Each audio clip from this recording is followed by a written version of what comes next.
Bonsoir, bonsoir. Est-ce qu'on m'entend bien?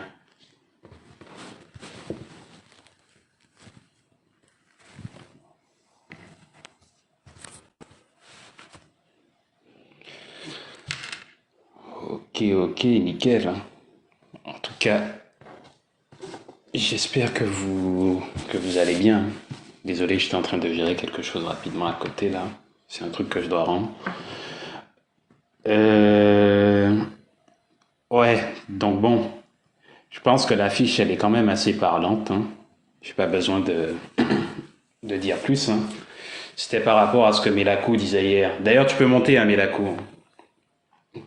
Parce que je suis tombé sur un, ouais, un peu fatigué, je dois avouer. D'ailleurs, je vais pas durer, je vais pas durer. Mais moi, je suis allé regarder, hein. Je suis tombé sur un ouvrage de Theodore Roosevelt, hein, pour le coup,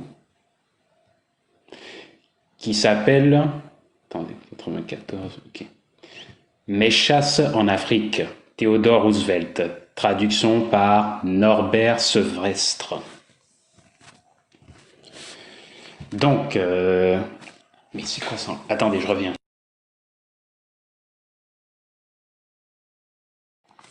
Non, c'est bon. Voilà.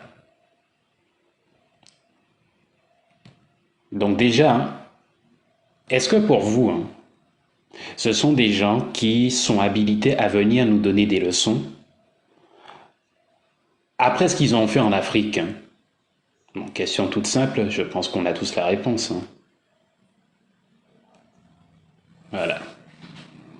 Donc vous avez l'image de l'éléphant qui est là, bien sûr. Et puis regardez, je vais vous montrer, hein. Toujours dans le même ouvrage, hein. Là on est page 5 du PDF, hein. Roosevelt toujours, hein, avec son joli petit trophée en bas. Voilà. Ok. Je vais lire un peu la préface. Bon, c'est un ouvrage qui fait 421 pages. Faudra peut-être qu'on le lise, hein, à l'occasion, pourquoi pas, à voir. Mais ce qui va surtout m'intéresser, c'est le tableau de chasse qui sera tout en bas à la fin de l'ouvrage. Alors, je commence. Je parle de l'Afrique et de ses joies suprêmes. Joie d'errer en plein inconnu. Joie de combattre les puissances des vastes solitudes. La ruse, la méfiance, la force brutale. Dans ces immenses territoires de chasse uniques au monde, il y a des pics neigeux qui resplendissent au soleil équatorial. Des marais dont une chaleur d'étuve fait fermenter, bouillonner, sulcérer les vases. Des lacs pareils aux mers. Des nus qui flambent sur des déserts dont l'implacable aridité se dissimule derrière les fallacieuses promesses du mirage. De larges plaines aux maigres ruisseaux. Des fleuves gigantesques venus du cœur du continent noir qui s'échappent par le marécage sans fin. Des forêts magnifiques où couve la mort. Il est des régions aussi saines que les pays septentrionaux, et il en est de perfides et de néfastes qui part avec un luxe inouï de coloris, fleurs, oiseaux, papillons, et où l'on respire en même temps que les pires miasmes de délicieux parfums. Sur terre, l'eau règne de redoutables mangeurs d'hommes, mais c'est parmi les êtres inférieurs qu'on trouve ses pires ennemis, des ennemis toujours prêts à dévaster les récoltes, à exterminer le bétail et faucher des centaines et des centaines de milliers de vies humaines. Bon, description parfaite du Yamnaya en soi. Les tribus à peau brune fixées dans ce pays appartiennent à des races très différentes. Les unes nomades et guerrières ne possèdent que du bétail. Les autres cultivent le sol et habitent des huttes comme façonnées comme des ruches. D'autres s'adonnent exclusivement à la pêche, et quelques-unes qui vivent dans les bois, en état de complète nudité, ne sont guère supérieures aux animaux dont elles se repaissent. Alors, petite réaction par rapport à ça. Il faut savoir que nous, on a vu dans l'ouvrage de Chancellor William, il y a eu des constructions rudimentaires en Afrique. Pourquoi? Parce que les populations étaient tout le temps chassées, en l'occurrence par les Blancs. Donc tu ne peux pas construire quelque chose d'élaboré en sachant que demain, tu vas devoir peut-être prendre la fuite. Sans compter qu'il y a des constructions aussi qui ont été complètement détruites par ces gens-là. Au niveau de l'Afrique centrale, on avait une grande muraille qui a été dynamitée par les colons. D'accord? Et jusqu'à preuve du contraire, ce sont les mêmes individus qui sont incapables de construire tout ce qui est pyramide et autres. Et sans oublier qu'ils ont découvert le système métrique vers les années 1800, comme ça, il me semble. Donc bon, voilà, ça c'était une petite réaction par rapport à ça. Le gibier abonde. On rencontre les plus féroces bêtes de proie, comme les êtres les plus inoffensifs. Les plus grands comme les plus petits mammifères ongulés. Les plus colossales espèces terrestres et aquatiques comme les plus chétives bestioles qui cherchent refuge dans les crevasses ou sur les arbres. On s'étonne de trouver des antilopes d'une taille inférieure aux lièvres et des antilopes d'une taille supérieure aux bœufs. De gracieuses créatures et des monstres fantastiques comparables à ceux qui hantent nos cauchemars. Je répète, de gracieuses créatures et des monstres fantastiques comparables à ceux qui hantent nos cauchemars. Les plaines pullulent d'étranges animaux, dont les pareils n'existent nulle part ailleurs. Et c'est un plaisir incessant de contempler les myriades d'antilopes, quand elles changent de place, reposent aux heures torrides de la journée, vont en longues files à l'abreuvoir, paissent, se battent ou jouent entre elles. Et ce sont les mêmes individus qui sont venus nous expliquer que l'Afrique, c'était une terre remplie de sauvages, un véritable enfer. Ça, c'est Roosevelt qui est en train de décrire. C'est Roosevelt en personne. Le chasseur qui opère en ce pays voit des choses inoubliables. Il voit l'énorme hippopotame renaclant et plongeant contre son bateau. La girafe le guettant par-dessus des bouquets d'arbres. L'autruche s'enfuyant devant lui à une imbattable vitesse. Le farouche léopard et le python enroulé, tous deux d'une beauté différente, mais également sinistre. Le zèbre aboyant sous la nuit étoilée où défile la caravane soucieuse de quitter une contrée aride. Ok. Et plus tard, il se rappellera la charge du lion. La prodigieuse silhouette de l'éléphant, toute proche dans la pénombre sylvestre. Le buffle aux yeux sanglants et aux cornes menaçantes. Le rhinocéros, truculent et stupide, campé au milieu de la plaine grillée de soleil. Tout cela, on peut le décrire. Mais comment dégager l'esprit furtif de la nature vierge, son charme inexprimable, son pesant mystère et toute sa mélancolie?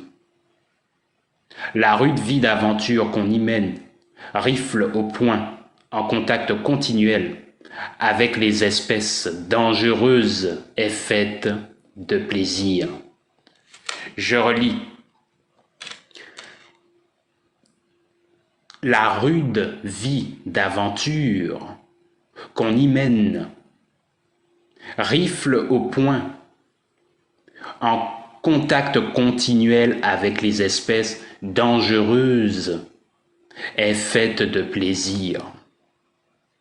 L'on y subit par surcroît l'irrésistible magie du silence et des grandes lunes tropicales et des étoiles nouvelles et des glorieux levers et couchers du soleil. Et, si loin du reste des hommes, on a l'impression de revivre au début des siècles, dans un cadre toujours identique à lui-même. Alors là, je crois, c'est Theodore Roosevelt, Khartoum, le 15 mars 1910. Voilà. Donc, est-ce qu'il y a des questions? Ou bien je pense que c'est clair. Hein. Et si jamais vous avez des impressions par rapport à ce qu'on a commencé à lire.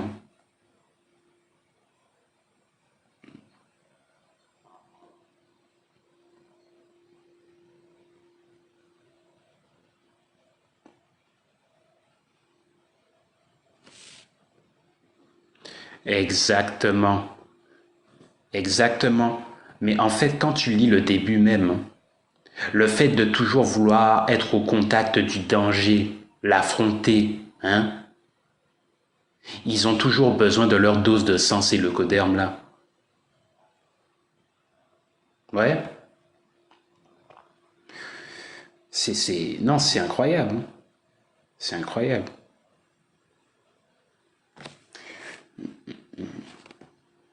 Alors pour le coup, comme c'est un ouvrage que je viens de découvrir, hein, j'ai pas vraiment de passage à lire et il est un peu long.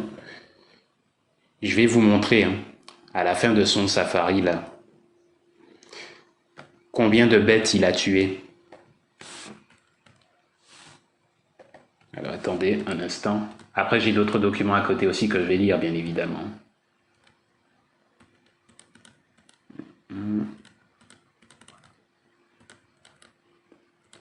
Alors.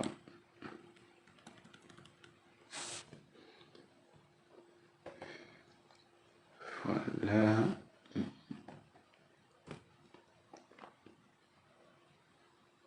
Ok. Alors là, on est page 400 du PDF. Au niveau du deuxième paragraphe, on nous dit « Il y a divergence d'opinion quant à la nécessité de faire usage de spiritueux aux tropiques. Personnellement, m'est avis que moins on en prend, mieux cela vaut. Bonsoir, alligator. N'aimant pas le whisky, j'avais emporté un flacon de brandy à tout hasard. Dès le début, je trouvais qu'après une journée de grande fatigue, le thé bouillant me réconfortait beaucoup plus que l'eau de vie. Et je confiai donc ma bouteille à Cunningham. À Khartoum, il me demanda ce qu'il fallait en faire. Je le priai de déposer à la cambuse du steamer ce qu'il fut, après m'avoir appris que j'en avais bu 6 onces en 11 mois. Et maintenant, voici la récapitulation de nos chasses. Alors, Theodore Roosevelt et Kermit Roosevelt, ils ont été deux. Donc, le premier chiffre que je vais dire, c'est Roosevelt. Le deuxième, c'est Kermit Roosevelt. Écoutez bien. Lion, 9 pour Théodore, 8 pour Kermit. Léopard, bon, il n'en a eu aucun. Théodore n'en a eu aucun. 3 pour Kermit. Guépard, 7 pour Kermit, 0 pour Roosevelt. Hyène, 5 pour Theodore Roosevelt, 4 pour Kermit Roosevelt. Éléphant, 8 pour Theodore Roosevelt, 3 pour Kermit Roosevelt. Rhinocéros à mâchoire carrée, 5 pour Theodore Roosevelt, 4 pour Kermit Roosevelt. Rhinocéros à lèvres préhensibles, 8 pour Roosevelt, 3 pour Kermit Roosevelt. Hippopotame, 7 pour Theodore Roosevelt, 1 pour Kermit Roosevelt. Phacochère, 8 pour Theodore Roosevelt, 4 pour Kermit Roosevelt.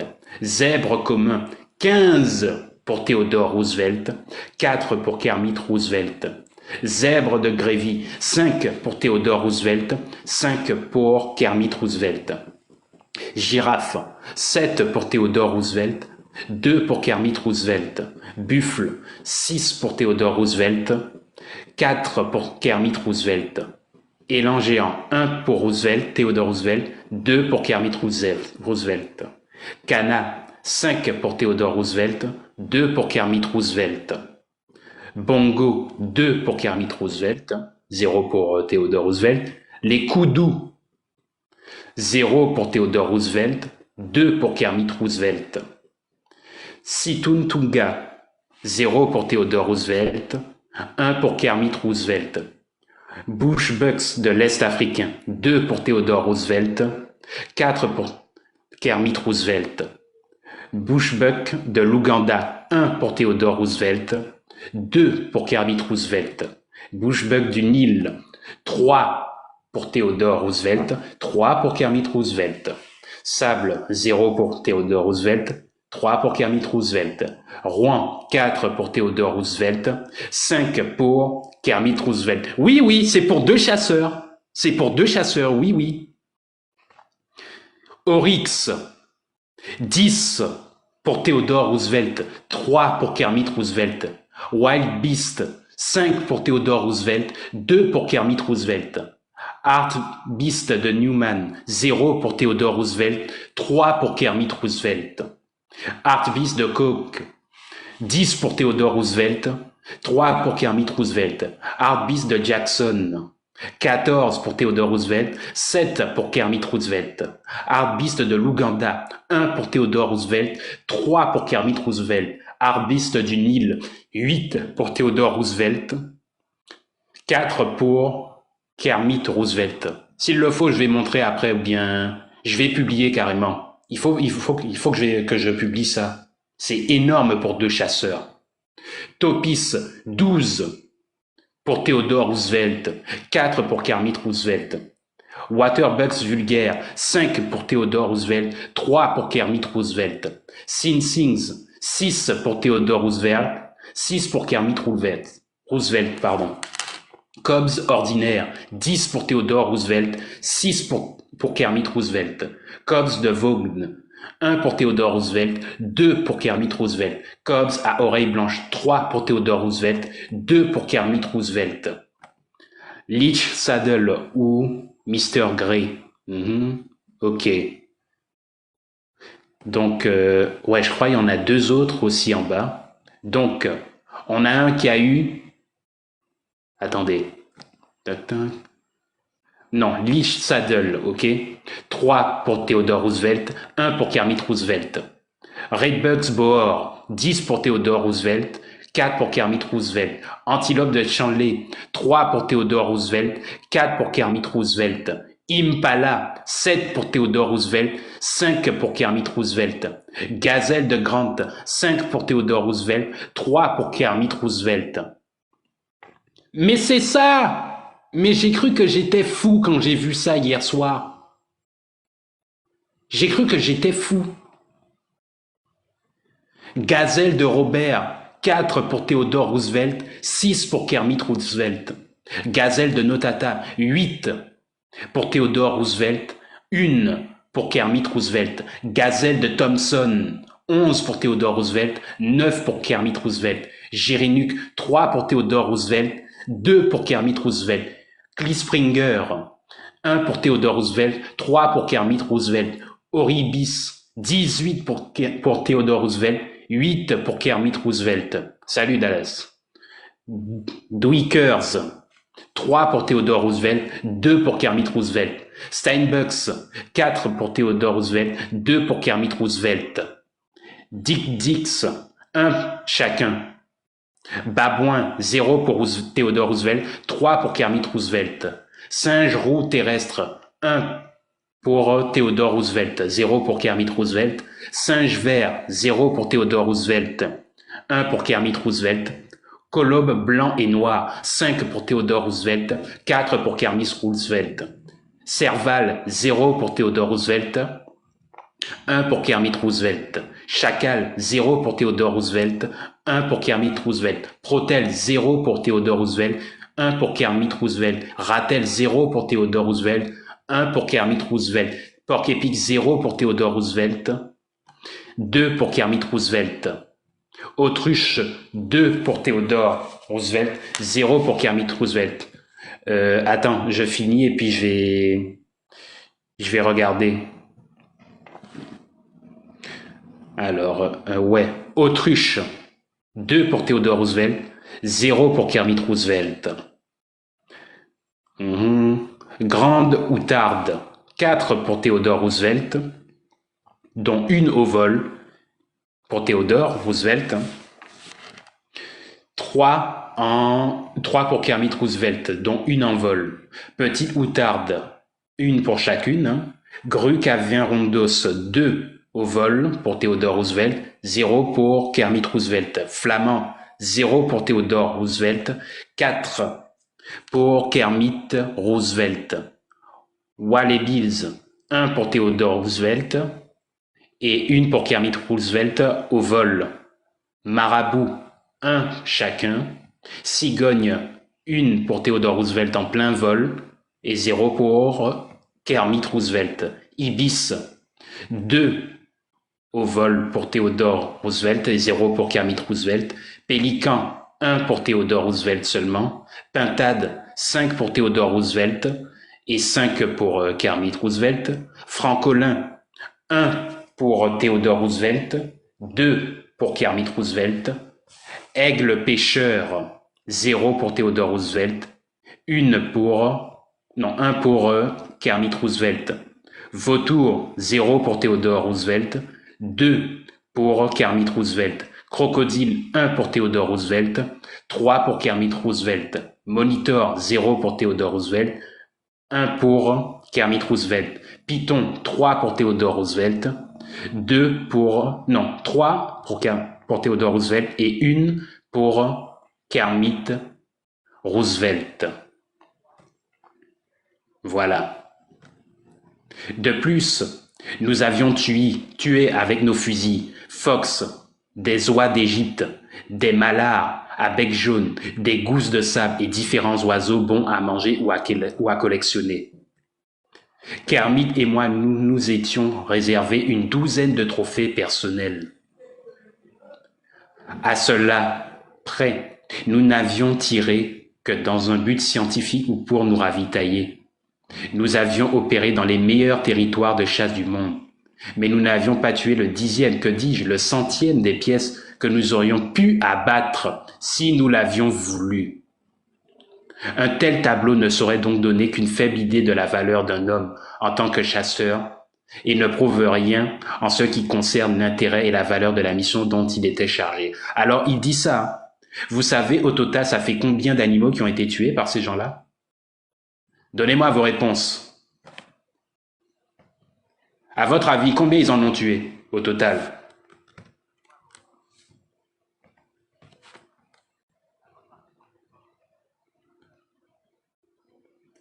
Non, moins. Ah, c'est clair, plus de 100.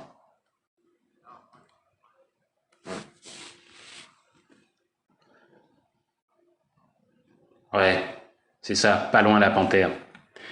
Alors je vais vous donner le chiffre. Non, c'est la panthère qui est juste à côté du chiffre. Au total, ils en ont tué 512. 296 pour Theodore Roosevelt et 216 pour Kermit.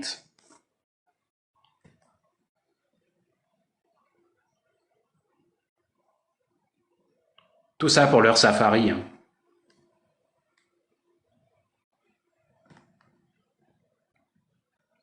Ouais.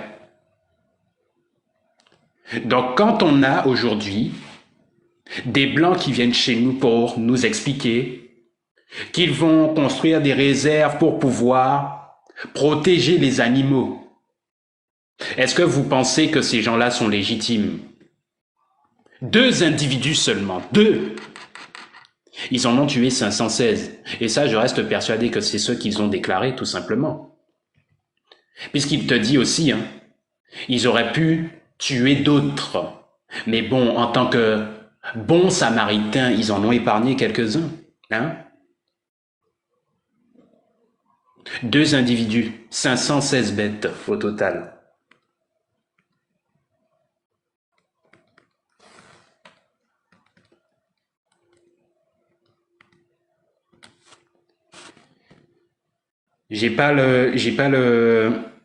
La durée de temps. Puis, attends. Nul.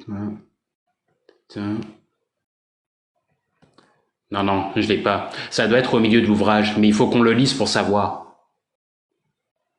Il faut qu'on le lise parce que je viens tout juste de le découvrir en fait, hein. Ou plutôt hier. Mais quand j'ai vu le tableau de chasse, je me suis dit, mais quand même, mais c'est hallucinant quand même.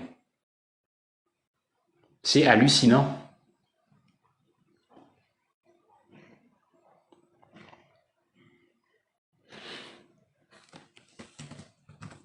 Ouais. S'il y en a qui veulent monter pour réagir à ça, vous pouvez, hein. Ah, j'ai même pas vu. Salut Melakou. Je t'avais même pas vu. Bonsoir, bonsoir Zeno, bonsoir la famille, j'espère que vous allez bien. En tout cas, non, le live, il est vraiment... Bon, tu m'as dit c'est parce que c'était voilà, la suite du live que j'ai fait hier. Et je trouve que c'est très bien justement d'en parler parce que... moi, vous savez, moi je pense qu'à un moment donné, il va falloir que nous, on prenne des décisions radicales. Et que... parce que je me dis, si ce genre d'individus se permettent de venir chez nous là et faire tout ce qu'ils font là, des safaris. D'ailleurs, il va falloir qu'on mette une loi radicale interdisant des safaris à tous ces Yamnayas là. C'est moi la question que je me suis posée, d'accord. Les mecs, ils ont massacré les animaux là, mais qui c'est qui leur a donné l'autorisation même déjà? Enfin, je ne sais pas si tu viens pas comme ça dans un territoire et puis sans qu'il y ait de, je sais pas, à un moment donné, il faut quand même se poser des questions. Donc c'est comme j'ai dit, hein, il y a encore des traîtres qui ont laissé ces individus venir massacrer nos animaux. Donc à un moment donné, moi, je vais pas avoir de pitié pour ces gens comme ça, quoi. Donc, je pense qu'il est temps clairement qu'on prenne des décisions très strictes et puis voilà quoi. Parce que c'est pas normal que ouais, j'ai entendu les chiffres. C'est quoi? C'est 500 et encore t'as dit qu'il y a même des chiffres là qui ont caché là. Donc ça trouve c'est peut-être même le double. Qui sait? Donc ouais. Non mais voilà, il faut expliquer, il faut raconter ce genre d'histoire parce que il y en a vraiment beaucoup là de chez nous, ils sont tellement bêtes et donc vous voyez.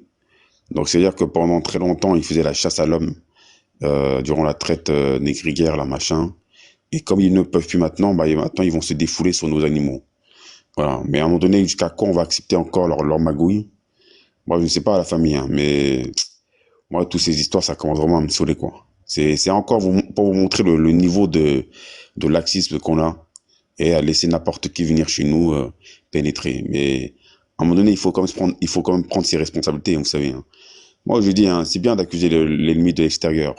Mais si le gars qui est à l'intérieur de chez vous, il laisse passer n'importe qui, c'est la merde. Donc, à partir du moment où on va se débarrasser, là, on va éradiquer toute la traîtrise. Vous allez voir, on verra s'il y a encore les mecs qui vont venir se permettre de faire de leur safari à la con, là. C'est, moi, c'est si, parce que moi, à chaque fois que j'ai toujours cette question. Ok, les mecs, ils viennent en Afrique, là. Ils viennent tuer les animaux, là. Mais qui leur laisse justement cette autorisation? Mais je me dis, mais c'est les autres, là. Ok, bah voilà. Donc, à partir du moment où on va commencer à s'occuper d'eux, bah, le reste, c'est bon.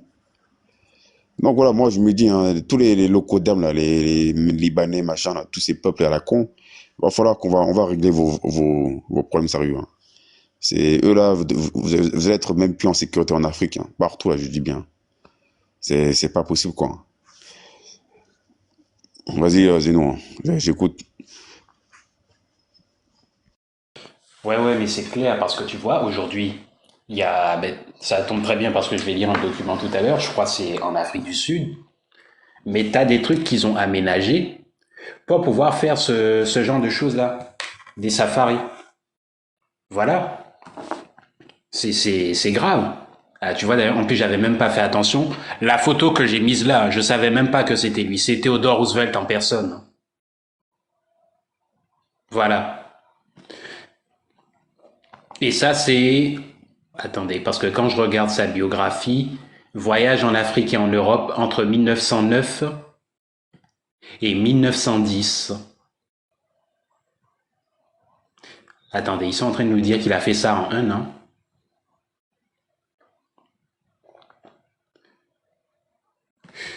Attendez. Peu de temps après son départ du pouvoir, il quitte New York pour participer à un safari et une expédition scientifique en Afrique centrale et en Afrique de l'Est, dont les préparatifs ont commencé avant même la fin de sa présidence. Cette expédition est soutenue par le Musée national d'histoire naturelle des États-Unis de Washington. Plusieurs naturalistes accompagnent l'expédition, tandis que son fils Kermit est le photographe officiel. L'expédition s'achève en avril 1910. Environ, écoutez, environ 11 400 bêtes sont tuées durant l'expédition. Lui-même revient avec plus de 3000 trophées de bêtes abattues. Ils ont fait ça en un an.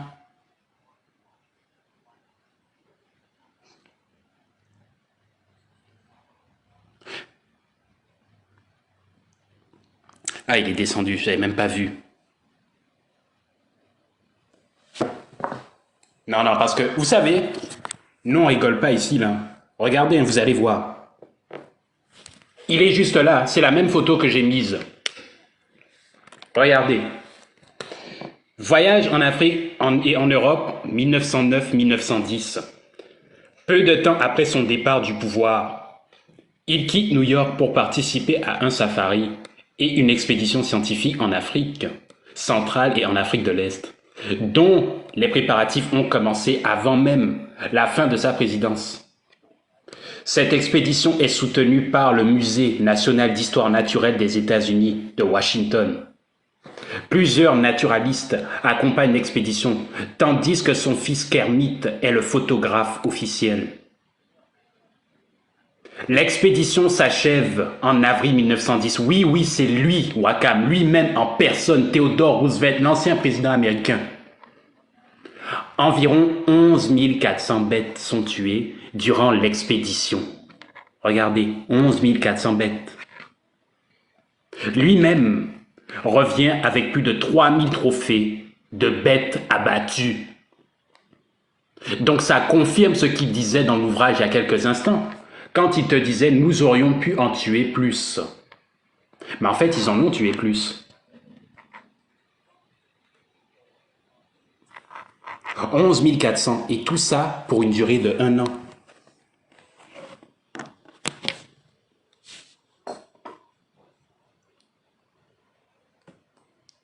Putain de merde.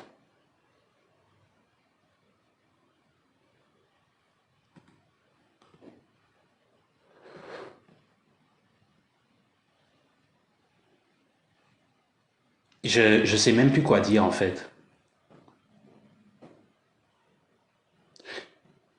Et ensuite, hein, on a ces saloperies de blancs qui viennent nous expliquer « on va vous dégager de vos terres pour pouvoir protéger les animaux ». Les Britanniques, les Américains, bon, de toute façon, les Américains, ce sont des Britanniques, hein, les renégats des Britanniques qu'on a envoyés là-bas, en plus des Italiens et autres, hein.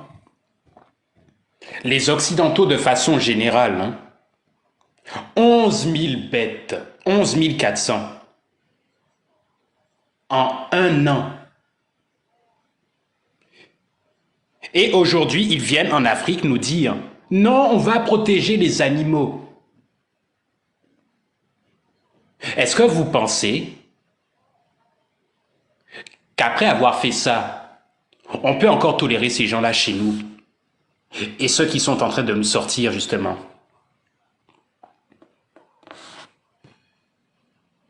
Est-ce que vous pensez que c'est logique?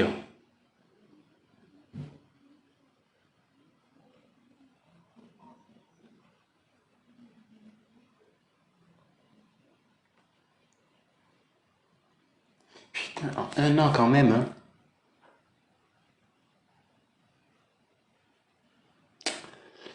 Non, vraiment, je... C'est pas possible, ces types-là.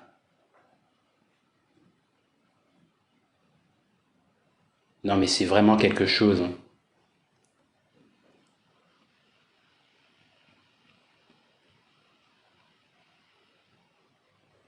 Waouh, waouh, waouh. 11 400 en un an.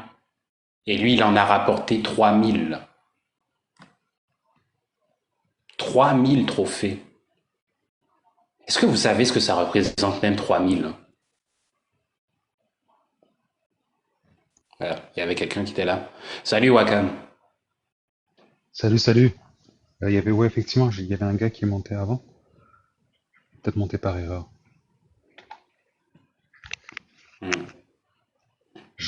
Là, tu m'as soufflé. Là, tu m'as complètement soufflé. J'ai rien à dire. Je suis juste monté pour te, voilà. Et je suis soufflé. Tu m'as fumé. Toi, t'as fait un truc express punch, 5 minutes, je fume tout le monde, puis on va passer une belle soirée après. C'est un truc de fou. Non, mais tu Mais c'est sais, pas hein. possible. Vas-y. Mais c'est pas possible. Je comprends Non, pas, là. mais tu sais, je viens de... Même le chiffre là, la durée pendant laquelle ils ont fait ça, mais je viens de le découvrir. Bonsoir Decker, comment tu vas? J'espère que tu vas bien. Parce que je discutais de ça là après le live avec Nubi, je me dis c'est pas possible. Il faut que j'aille vérifier. Donc j'ai regardé un peu hier dans la soirée, j'ai regardé encore ce matin, mais déjà même le tableau de chasse que j'ai vu là, il était quand même assez Ah oui, catastrophique. 516 à deux personnes. Ouais, les Déjà, moi, 507, mais là oui, vas-y. ouais, mais là en fait, je viens de refaire une mise à jour parce que je viens de voir au cours de cette expédition là, ils en ont tué réellement au total combien? Les Attends, c'est combien là? C'est combien? Ouais, c'est non. Mais juste pour bien comprendre, le 11 000 et le 3 000, c'est quoi? C'est qu'à eux deux, ils ont tué 516, puis 3 000 et 11 000, c'est avec les autres qu'ils ont tué ça? Mais en Ou fait, dans... dans leur Mhm, livre, ils ont déclaré qu'ils en ont tué 516, mhm. mais après, au cours de l'expédition en elle-même qu'ils ont faite avec les autres, en 1910, au total, ils en ont tué 11 400, soi-disant pour leur science. Et lui, il est reparti avec plus de 3 000 trophées. Incroyable. Un truc de fou.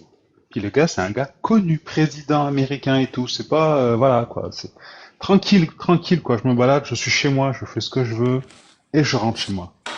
Un truc de Ouais. fou. Je vais te faire le résumé, Nubi. En fait, tu vois l'ouvrage dont je te parlais hier, le livre de Mes chasses en Afrique de Theodore Roosevelt.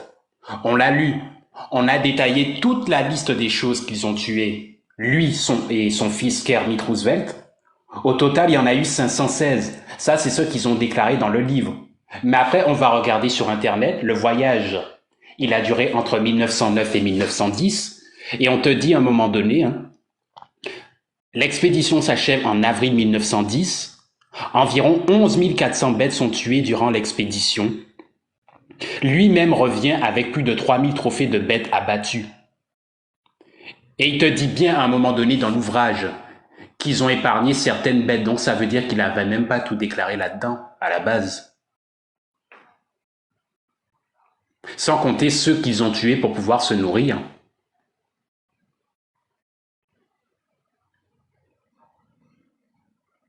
C'est ça que ça veut dire. Donc ils nous ont génocidés, nous les Noirs, en Afrique,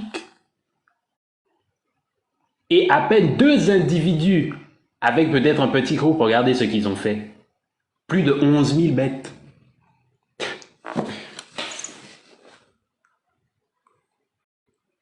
En un an, je précise. Hein. En un an. Juste pour, Vas-y, Wakam, tu peux parler. Hein. Moi, je fais un rappel en fait pour Nubi ou pour ceux qui n'étaient pas là. Parce qu'au début, j'avais commencé à noter quand Zénon faisait la liste. Je pensais pas qu'il y en aurait autant que ça, donc j'ai noté les premiers chiffres et puis après j'ai arrêté. Mais à deux, ils ont tué 17 lions. Juste ça, 17 lions, juste comme ça, quoi. 17 lions à deux personnes. Trois léopards, 7 guépards, des hyènes, j'ai oublié le chiffre, 11 éléphants. 11 éléphants à deux personnes. 20 rhinocéros, 8 hippopotames, 29 zèbres, 9 girafes, 9 élans. La liste, c'est le quart de ce que Zénon a dit, en fait, même pas le quart, le huitième de ce que Zénon a listé. Un truc de fou. Mais c'était pour des raisons scientifiques. Parce que ça, c'était écrit dans le texte. Donc oui, très intéressant. Très petite lecture, très courte. Je pense que ça vaut la peine que tu fasses une vidéo. Juste le- les chiffres, en fait. Juste que tu relises les chiffres, t'enregistres et tu postes ça. Point. Tu sais, 3 points de suspension. Je pense que tout est dit, quoi. C'est incroyable. C'est incroyable. Je suis soufflé. Je suis soufflé. Ouais, ouais, mais moi-même, hein, je n'arrive pas à croire ce que je viens de lire là. Les types, ils viennent... Non. Déjà, je trouvais que les 516 qu'ils ont déclarés dans leur ouvrage là, c'était beaucoup. Mais au total, avec leur expédition, c'est 11 400. Et lui, il est reparti avec 3000 trophées. Lui, là, Theodore Roosevelt. Non, je pense que on n'a pas fini de découvrir, en fait. On n'a pas fini. Et vous imaginez, hein, ils n'ont pas été les seuls à venir faire leur safari. Ils n'ont pas été les seuls. Imaginez tous les Yamnaya, les Néandertaliens tardifs qui sont venus en Afrique pour tuer les bêtes là. Et on s'étonne aujourd'hui, ou plutôt eux, ils sont étonnés que certaines espèces soient en voie de disparition. Mais bien sûr, parce que ton ancêtre est venu faire ce genre de massacre, imbécile. Les petites Mathilde là qui viennent, hein? Ah non, on va protéger les animaux, mais on va devoir vous déplacer. Faut retourner en Europe, même t'occuper des renards. Tu n'as rien à faire chez nous. 11 400 en un an. Vous imaginez? Non, mais c'est vraiment grave, hein. C'est vraiment grave, hein. Vas-y, tu peux parler et puis je vais lire aussi d'autres choses rapidement. Non, mais vraiment, je suis sidéré, hein. Euh, non, vas-y, continue, moi aussi, j'ai jamais réalisé, enfin, tu sais, depuis tout petit, on apprend, oui, les safaris, puis il faut les arrêter, les éléphants sont protégés, il faut les protéger parce qu'ils sont en voie de disparition, etc. J'ai jamais concrètement fouillé, puis mis un chiffre, tu sais, sur quoi que ce soit. Il y a toujours eu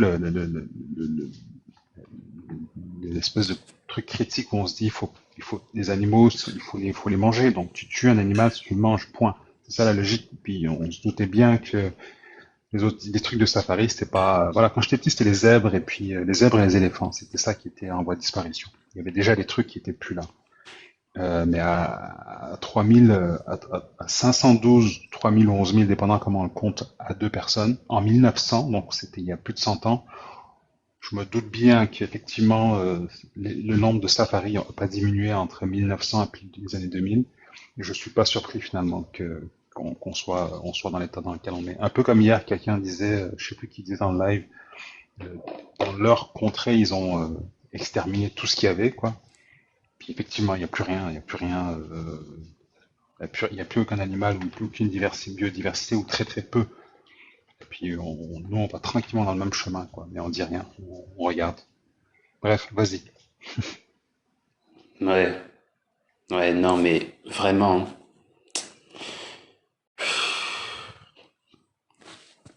Donc déjà, ils nous doivent des comptes, hein.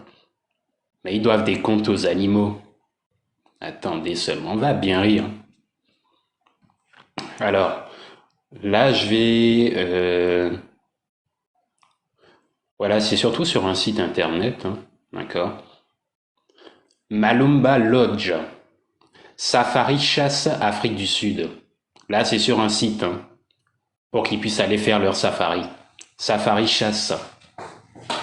Nous proposons des séjours de chasse authentiques, respectant les fondements éthiques de votre passion. Ah, d'accord. La passion de massacrer les animaux. D'accord. Je vais vous l'écrire en bas d'ailleurs, comme ça vous irez voir, hein.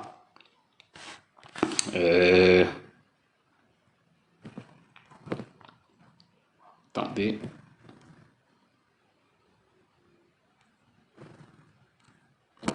Voilà, je l'ai écrit. Nous privilégions la chasse à l'approche pour les utilisateurs de carabines et chassons à l'affût essentiellement avec les archers. Au travers de notre propriété principale et des zones partenaires, nous chassons en savane arborée et en montagne. Le lodge somptueux dispose de luxueuses suites climatisées dont le décor sobre et élégant se prolonge. Bon, ça on s'en fout, hein. D'accord, j'ai envie de dire.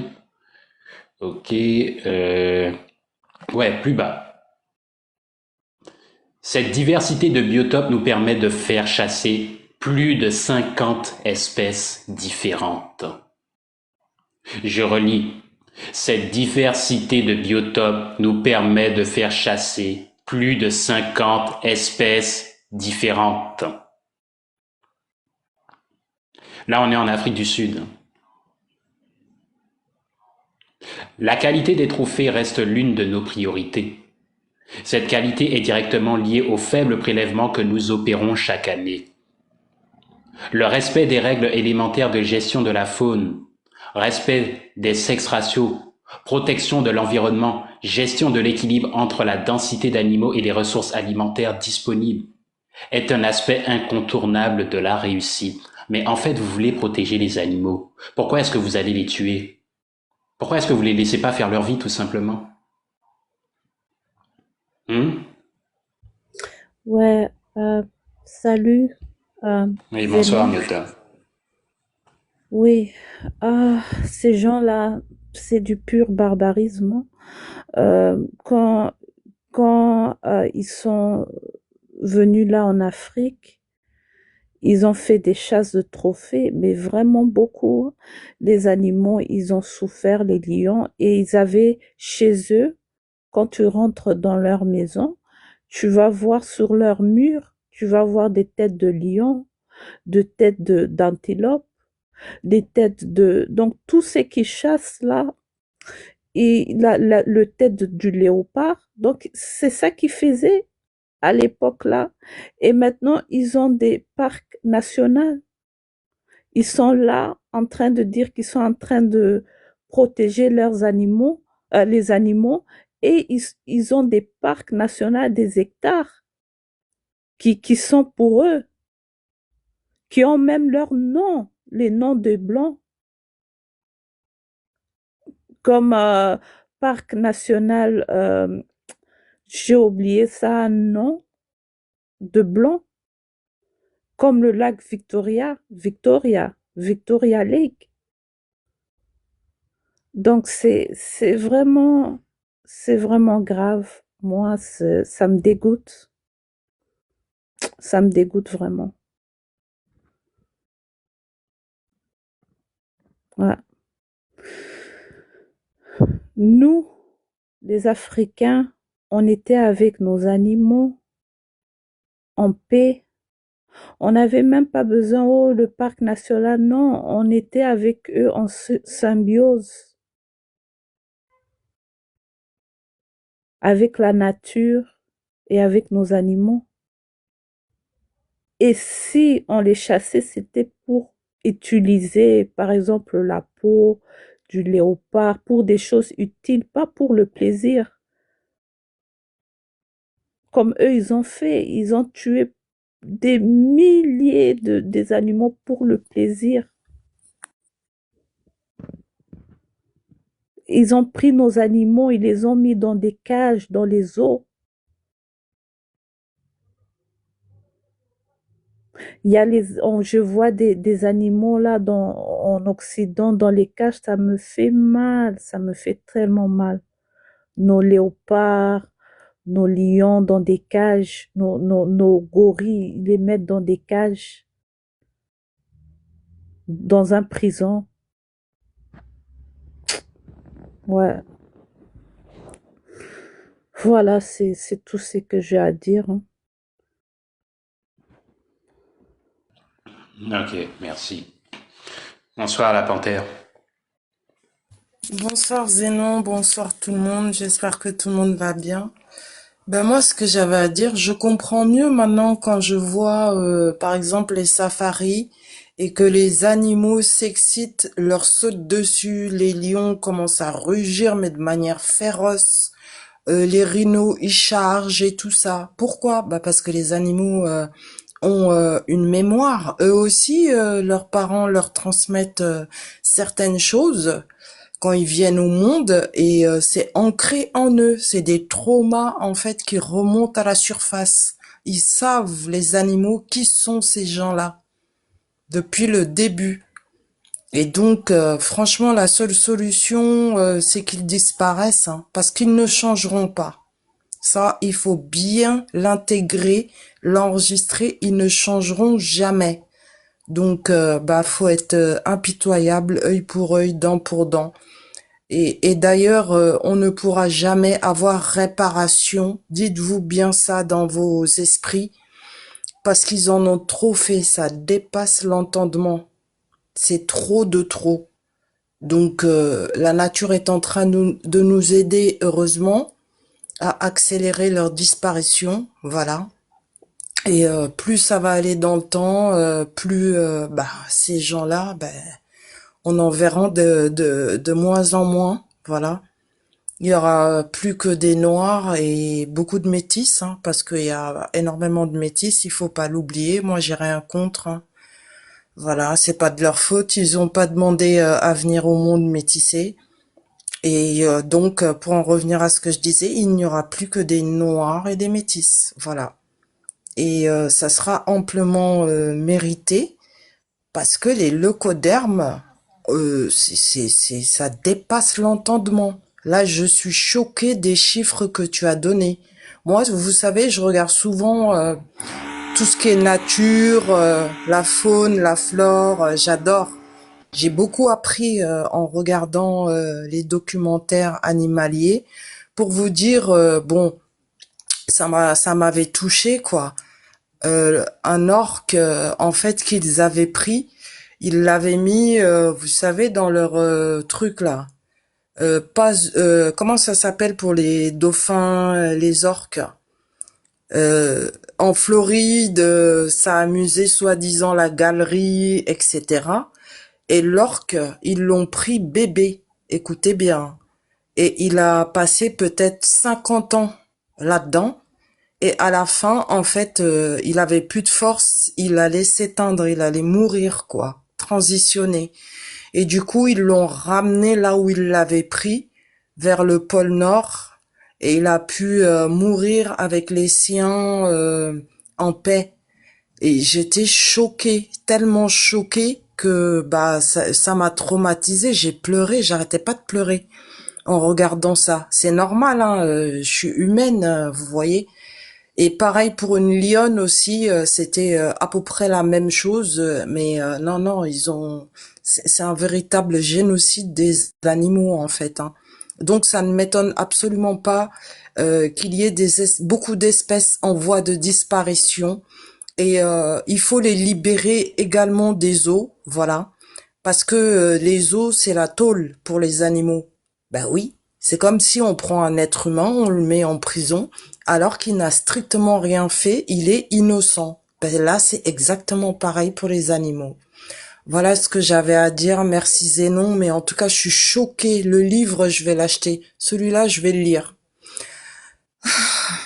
Je reprends, je reprends mon souffle. Merci. Ouais, ouais. Pas de souci, merci à toi. Bonsoir Minga. Ah Minga, tu arrives tard là. Je vais laisser la parole à Ogumuntu et puis après je vais faire un résumé, hein. Salut Ogumuntu.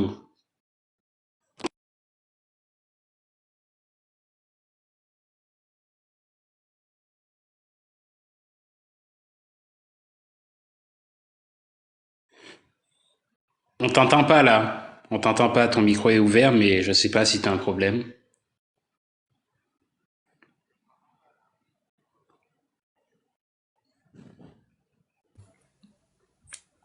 Dessalines, augmente ton son.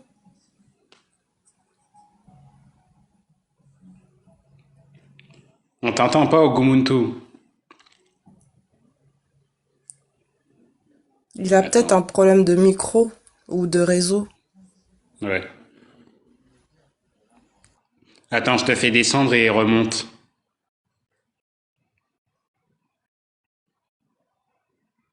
Ok. Non, mais c'est vraiment grave, hein. Les chiffres qu'on a lus là, j'arrive toujours pas à y croire. Mais vraiment. Comment est-ce qu'on peut Plus massacrer la, autant d'animaux en un an? plus, plus la malhonnêteté, t'as vu, ils ont menti, 512. Et après, on découvre quoi? 11 000, je sais pas combien. J'ai dit, mais à 2 personnes Non, mais ils sur disaient un an. justement à un moment donné qu'ils auraient pu en tuer quelques-unes et qu'ils n'ont pas forcément déclaré ceux qu'ils ont mangés ou autres. Donc moi, j'ai tilté. Et quand je vais regarder sur Internet, je vois qu'au cours de cette expédition, parmi les... Bon, ça va me permettre de faire un résumé. Hier, il y a Melakou qui avait fait un live justement sur les animaux qui ont été massacrés sur le continent, d'accord? Donc, que ça soit par les Romains, bien que ça soit les abominables de la Trinité du Saint-Couscous, hein, vu que le lion de l'Atlas, il n'existe quasiment plus, ce genre de choses. Et je me suis dit, je vais regarder autre chose pour voir Vous, si je trouve des infos. là, là, vous Ah, m'entendez ou pas? salut. Ouais, on t'entend. Ah, salut, au Là, pas oui. tous. Comment vous allez? Ça va, merci. Et toi, Salut. Dessalines? Ah, non, on est en guerre, hein, comme d'habitude. Ouais, ouais, j'écoute depuis tout à l'heure. Ah, bah oui, hein, il faut pas être choqué, hein. Je vous l'ai déjà dit, que c'est un Yamnaya reste un Yamnaya.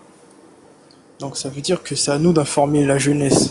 Comme tu viens de dire, ma soeur la panthère, c'est œil pour œil, dent pour dent. Ça veut dire comme ils ont chassé nos ancêtres, comme ils ont chassé les animaux, il va falloir les chasser pareil.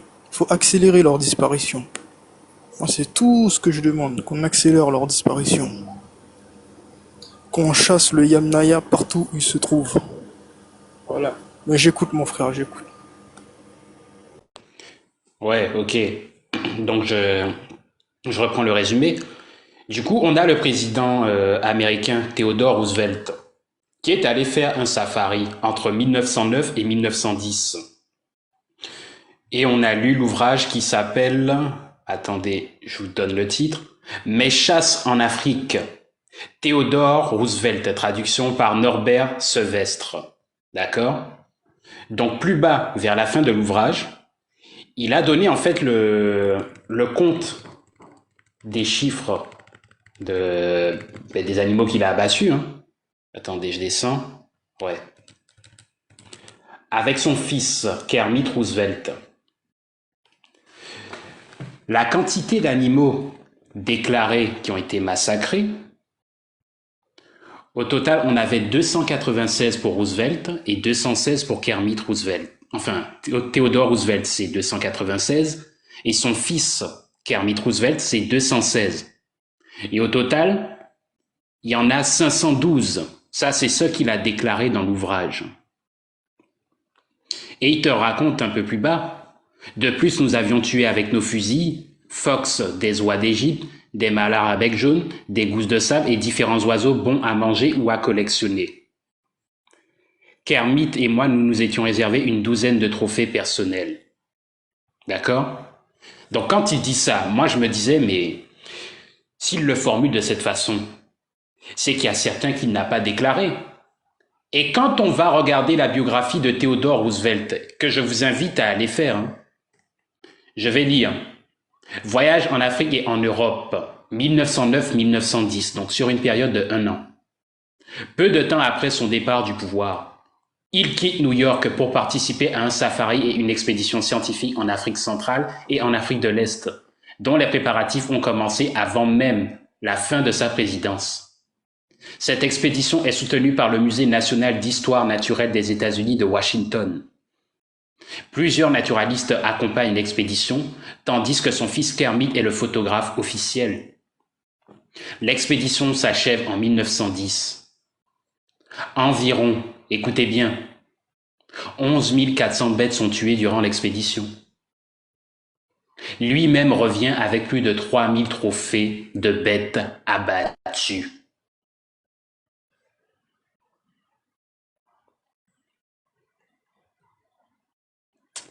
Non, c'est terrible. Hein. C'est terrible. Hein. Après avoir vidé le continent de toute sa substance humaine, hein, même les animaux, on savait hein, qu'ils les avaient massacrés. Hein. Mais sur une période de 1 an quand même.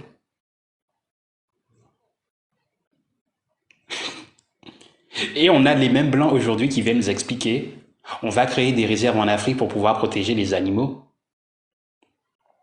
C'est exactement comme ceux aujourd'hui qui viennent nous expliquer non mais de toute façon tu n'arriveras pas à te défendre, on va créer des institutions comme les SOS racisme pour pouvoir te protéger, on va créer les partis de gauche, etc. Ah bon? Et depuis que ces trucs-là ont existé, est-ce que la situation a changé? Non. Donc pour les animaux, c'est la même chose. Tant que ces gens-là sont sur notre sol, jamais les choses ne vont changer. C'est ça la triste réalité.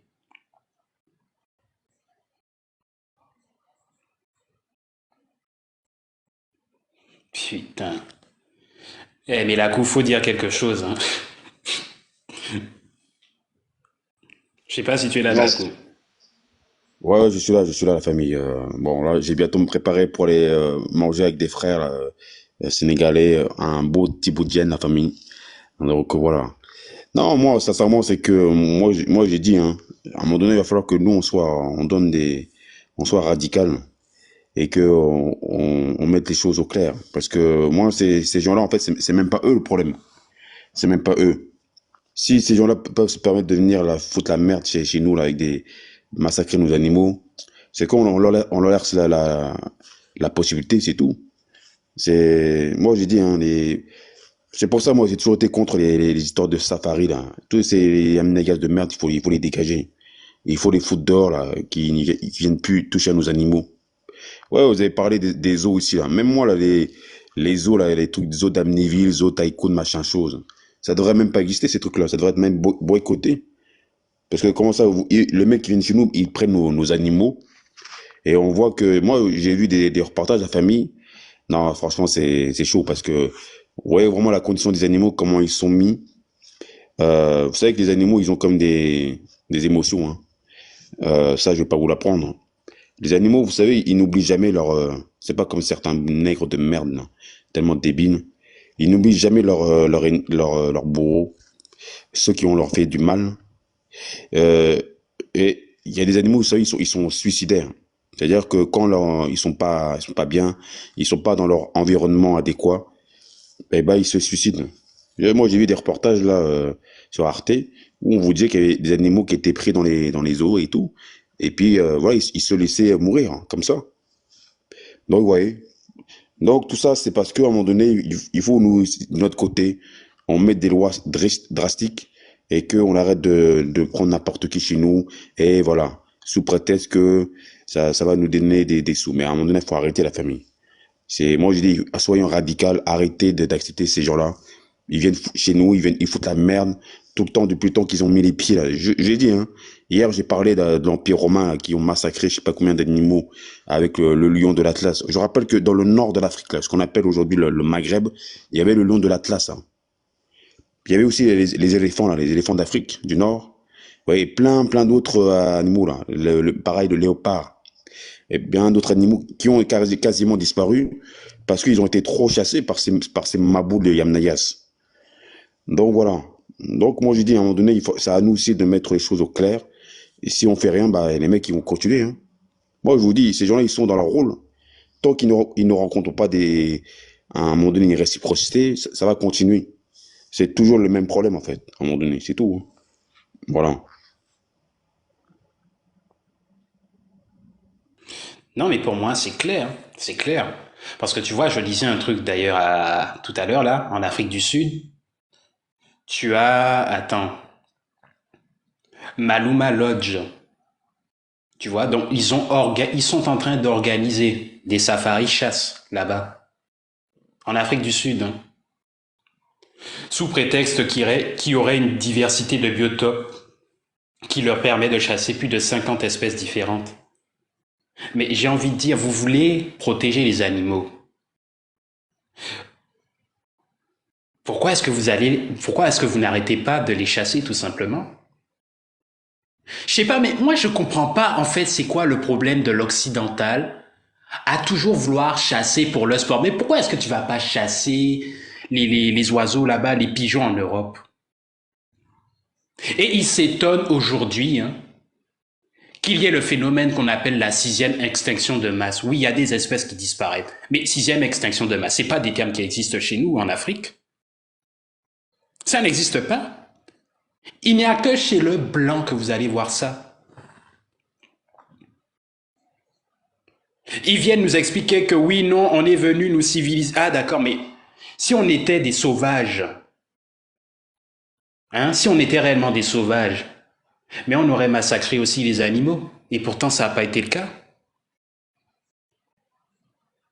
Le nombre d'éléphants a chuté en Afrique quand le blanc a foulé son pied sur le continent. C'est ça la réalité des choses. Le nombre de conflits entre nous a augmenté quand ces gens-là sont venus. Quand Léopold II vient dire « Ah oui, non, les Tutsis sont meilleurs que les Hutus, etc. » alors qu'ils vivaient depuis la nuit des temps ensemble. Moi, il faut me montrer une seule fois où quand on était tranquille chez nous, avant l'arrivée de ces gens-là, qu'on a causé l'extinction d'un voisin.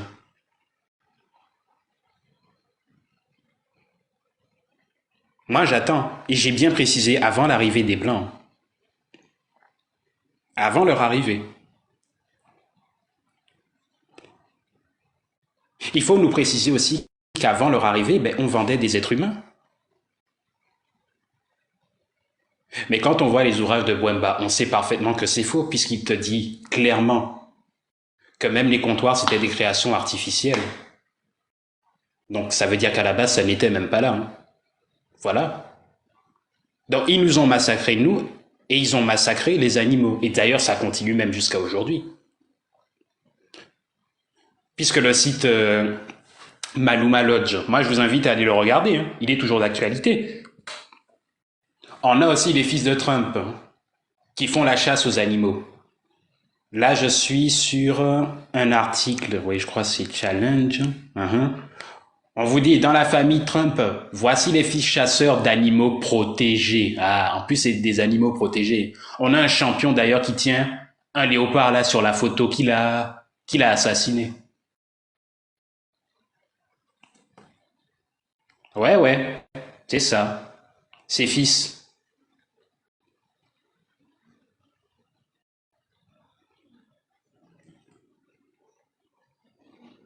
Non, et vraiment, ça datait de... Oui, publié le 4 mars 2016. Les deux fils de Donald Trump, candidats pour la primaire républicaine aux élections présidentielles, s'enorgueillissent de leur chasse à l'éléphant, au léopard et autres animaux sauvages. Son goût pour les armes à feu, Donald Trump le porte en bandoulière. Le candidat américain à la primaire républicaine s'est permis cette sortie après les attentats commis par Charlie Hebdo au Bataclan. Enfin bref, ça je vais un peu plus bas, attendez. Ouais. Non, c'est pas grave, je vais lire quand même. Ça date de 2016. Regardez Paris avec les lois sur le port d'armes les plus restrictives du monde. Personne n'avait d'armes sauf les méchants. On peut dire ce qu'on veut. S'il y avait eu des armes, si nos gens étaient armés, s'ils avaient le droit de porter des armes, la situation aurait été très, très différente. Oui, bien sûr, on voit ce qu'il y a aux États-Unis quand les gens se permettent d'aller dans les écoles et fusiller n'importe qui. Ouais. Et ça ne m'étonne pas de la part des Blancs américains, qui ne sont que des immigrés européens, et surtout toute la vermine que l'Europe a rejetée. Les États-Unis, c'est une création mafieuse. C'est que des brigands qui se sont rassemblés pour former des États. Tous les renégats de l'Europe, là, on les a envoyés en Amérique. Et un peu partout dans le monde, voilà. Un goût visiblement légué à ses fils Eric et Donald Jr., tous deux amateurs de tir, notamment passionnés par la chasse aux trophées. Les militants des droits des animaux se sont d'ailleurs révoltés en 2012 lors de l'apparition d'une série de photographies prises au Zimbabwe où l'on peut voir les deux frères en train de poser fièrement auprès des cadavres d'un grand koudou, un bovidé africain. Pour ceux qui ne savent pas, le koudou, c'est un bovidé avec des cornes en spirale. C'est ça le koudou. D'une civette, d'un waterbuck, une antilope, d'un crocodile, d'un buffle, et même d'un léopard et d'un éléphant. Or, ces deux dernières espèces sont menacées de disparition. Et ouais.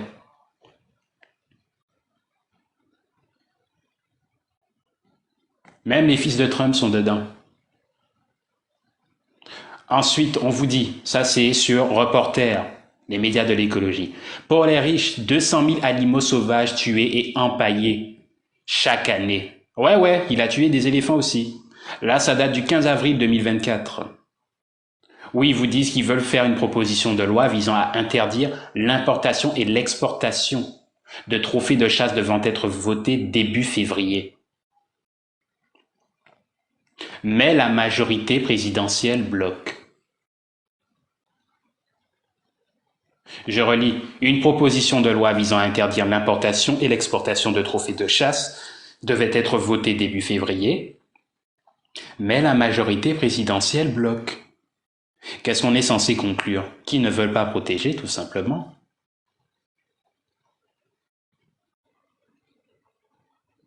Ils ne veulent pas.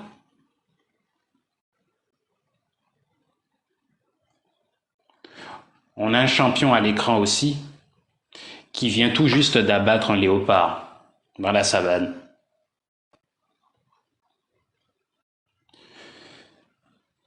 Ensuite, on avait parlé du fait qu'ils mettent les animaux dans les eaux pour pouvoir les sécuriser, hein, d'accord? Alors,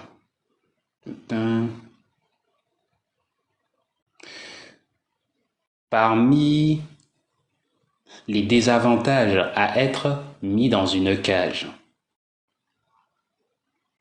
d'accord? Évaluation du bien-être des animaux pour la captivité. On a des problèmes liés au bien-être. Augmentation des blessures et des maladies, mauvaise santé physique et bien-être médiocre. Les animaux sauvages vivant en captivité comme les éléphants, les grands singes et les grands félins peuvent être sujets à des douleurs, des blessures, des maladies et à la détérioration de leur état physique en raison de divers facteurs inhérents à leur captivité. C'est-à-dire qu'ils ne rencontreraient généralement pas ces problèmes à ces niveaux dans la nature. Les problèmes physiques courants auxquels sont confrontés ces animaux comprennent le manque d'exercice physique. Oui, pourquoi? Parce qu'un léopard n'est pas fait pour rester dans un 9 mètres carrés. Ce sont des bêtes, des animaux qui parcourent des kilomètres et des kilomètres. Donc manque d'exercice physique, obésité, les problèmes aux pieds et au squelette, l'augmentation de la prévalence de certaines maladies et blessures. Voici quelques exemples de problèmes physiques courants touchant les animaux mal adaptés à la captivité. Douleurs chroniques. Certains animaux sauvages en captivité peuvent souffrir de douleurs chroniques dues à des blessures, des difformités ou d'autres problèmes de santé qui n'ont pas été traités et qui résultent de conditions de vie non naturelles et préjudiciables, comme des enclos qui n'offrent pas l'espace ou les conditions nécessaires pour répondre à leurs besoins de santé physique. Par exemple, les grands félins peuvent être sujets à des problèmes d'obésité en raison du manque d'exercice, tandis que les éléphants peuvent souffrir de maux aux pieds et aux pattes à cause des substrats durs et inappropriés. La plupart des autres affections et maladies physiques décrites, comme la présente section, peuvent également provoquer des douleurs chroniques chez les animaux sauvages en captivité. Maladies dues au stress. Le stress chronique est insoluble et insoluble peut devenir un problème important pour les animaux sauvages en captivité et entraîner divers problèmes de santé physique et comportementale, notamment des problèmes gastro-intestinaux, une perte de poids, un dysfonctionnement du système immunitaire, une diminution de la fonction reproductrice. Je relis, une diminution de la fonction reproductrice. Voilà pourquoi ils ont du mal à obtenir des petits, à leur faire des petits en Europe. Tout ça, c'est dû au stress. Et on se rend compte que même eux, là-bas, les Occidentaux, mais c'est à cause du stress qu'ils n'arrivent pas à faire des enfants. Donc, ils reproduisent ce qui leur arrive, eux, sur les animaux.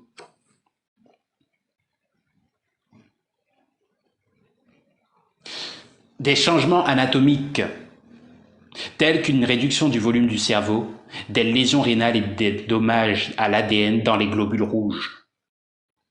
Nombre de ces problèmes de santé sont graves et permanents, persistant tout au long de la vie de l'animal, même chez les individus destinés à être réintroduits dans la nature, ce qui réduit la probabilité que ces animaux admissibles puissent être remis en liberté avec succès. Les effets physiologiques permanents du stress sur les animaux sauvages en captivité ont été largement documentés.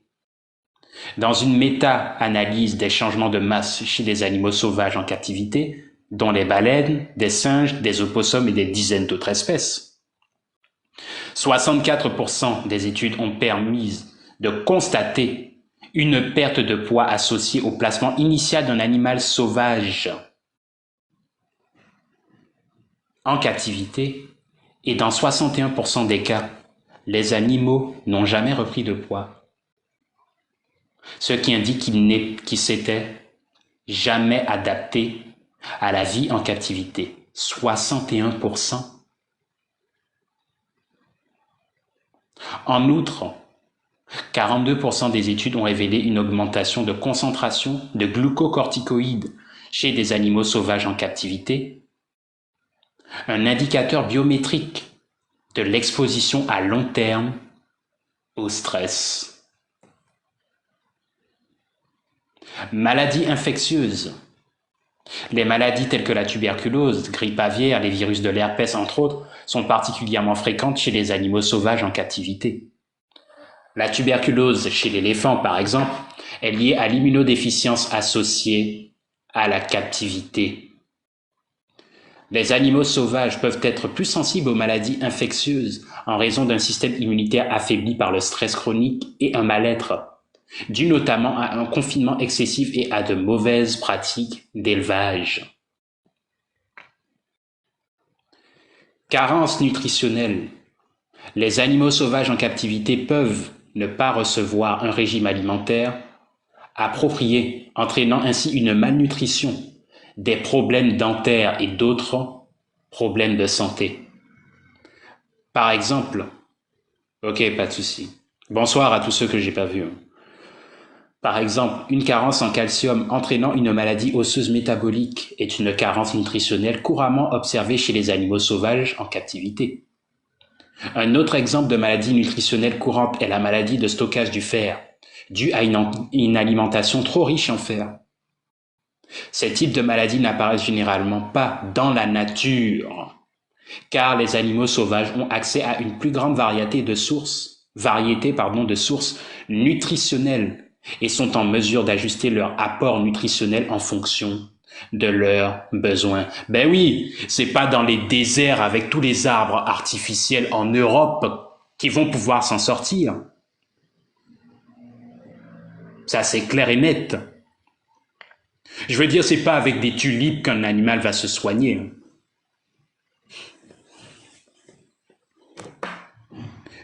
Les régimes alimentaires inappropriés des gorilles, en particulier, ont causé de nombreux problèmes de santé et des décès chez les gorilles en captivité. Toutes ces questions illustrent la difficulté d'évaluer et de reproduire correctement le régime alimentaire des animaux sauvages. Rien ne vaut les plantes, original. Rien ne vaut que les plantes médicinales pour parer à des carences. Et ça, c'est valable même pour nous. Ça, c'est valable même pour nous. C'est pour ça qu'ils commencent à déposer des brevets sur certaines plantes, pour ne pas qu'on ait le droit de les utiliser, parce que sinon tu mets en faillite toute la chaîne pharmaceutique.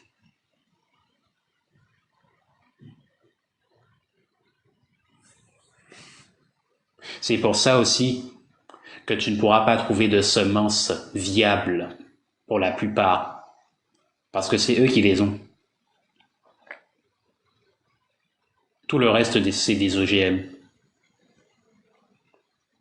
Problème dentaire. Dans la nature, la santé dentaire est maintenue par l'alimentation et autres comportements naturels. Les animaux sauvages en captivité peuvent ne pas avoir accès à ces comportements ou ne pas avoir la possibilité de les adopter, ce qui peut avoir un impact sur leur santé dentaire et causer des problèmes tels que des maladies parodontales. Quand on parle de maladies parodontales, on fait référence à tout ce qui est gencive et l'os alvéolaire, tout ce qui soutient les dents. C'est ça, maladie parodontale. Tous les tissus qui soutiennent la dent.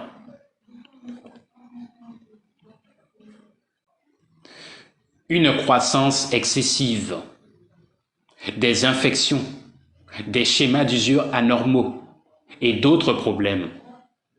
Les problèmes dentaires peuvent avoir un impact négatif sur l'apport nutritionnel et ont été associés à une diminution de l'espérance de vie chez les animaux sauvages en captivité.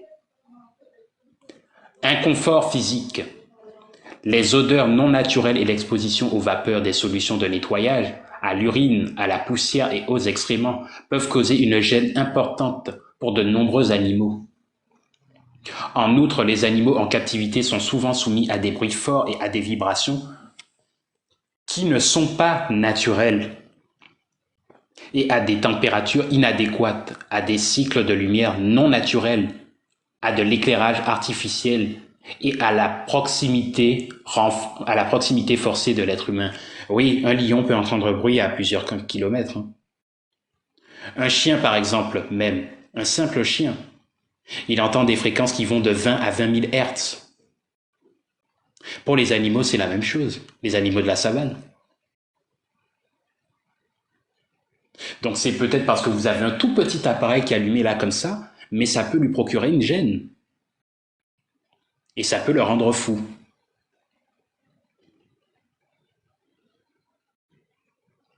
Quand certains font éclater des feux d'artifice pour le nouvel an colonial, hein, d'accord? Les chiens, qu'est-ce qu'ils font? Mais on a plein qui vont se cacher. Même s'ils sont un peu loin, ils entendent beaucoup plus fort qu'on ne le croit.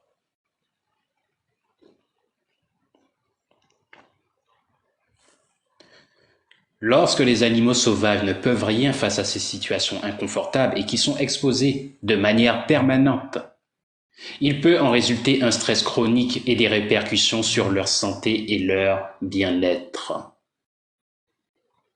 Voilà.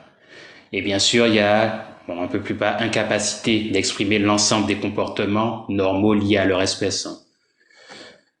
Ça, c'est un document, ouais. Vous tapez les conséquences de la captivité sur le bien-être des animaux sauvages. C'est un document en PDF que vous pouvez trouver aussi. La Panthère, est-ce que tu veux dire quelque chose? Bah écoute, je suis dépassée en fait, hein. Je sais plus quoi dire. Mais il faut que ça s'arrête, hein. C'est plus possible parce que beaucoup d'espèces sont menacées et vont pas tarder à disparaître si nous ne faisons rien. C'est pareil, exemple pour les personnes qui vont en Thaïlande, exemple, et qui montent sur le dos des éléphants, mais j'ai envie de les frapper, ces gens-là. Pourquoi? Parce que ils ne savent pas, les touristes, que les éléphants sont maltraités au plus haut point pour qu'ils arrivent à obéir, voilà. Ils les soumettent. Et donc, ils passent par tout un processus de maltraitance Ouais. Et les gens, ils montent dessus, ils prennent des photos comme si de rien n'était.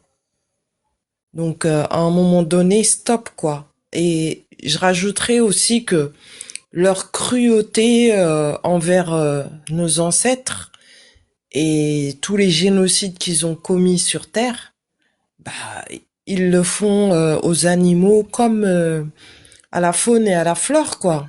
C'est exactement pareil, hein. Il y a zéro différence.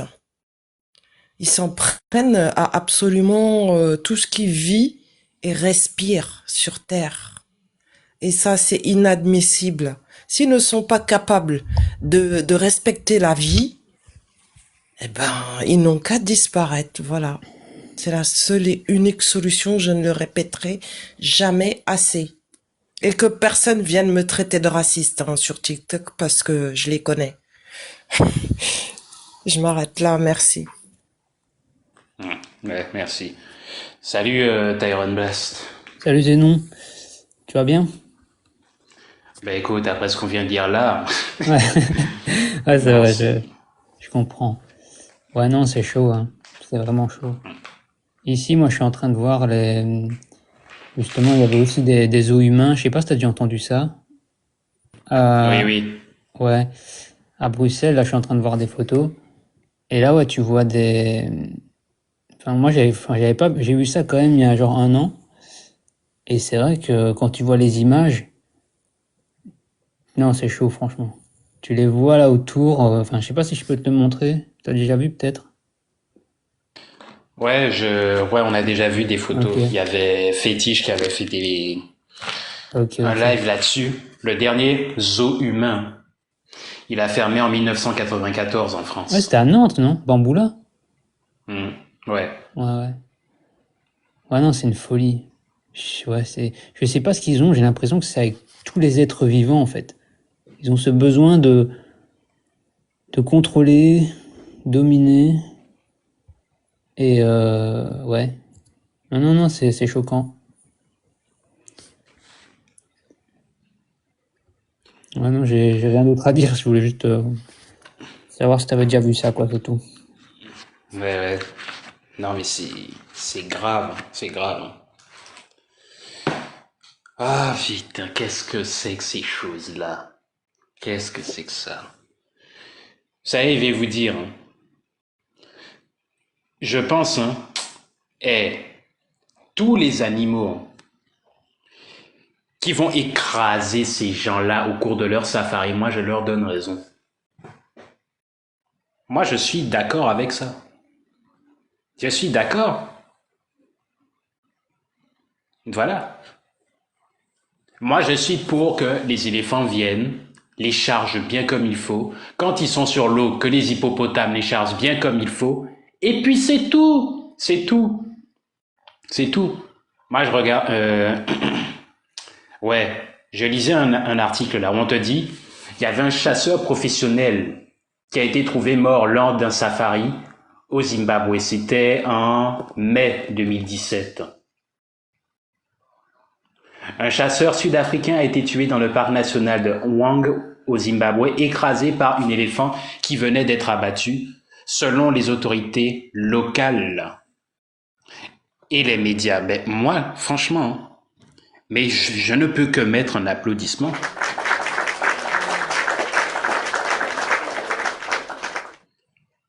Moi, je suis d'accord avec ça.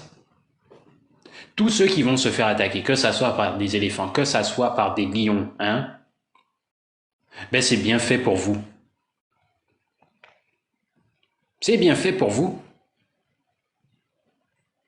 On a eu le cas du Sud-Africain, enfin, quand on dit Sud-Africain, bien évidemment, c'est un blanc, hein, d'accord? On a eu le cas d'un touriste espagnol aussi, qui a été tué par des éléphants en Afrique du Sud, alors qu'il était en train de prendre une photo, ça c'est sur CNN World. Bravo encore une fois. Et on a aussi, ça c'est le 6 janvier 2025, on a une du peuple élu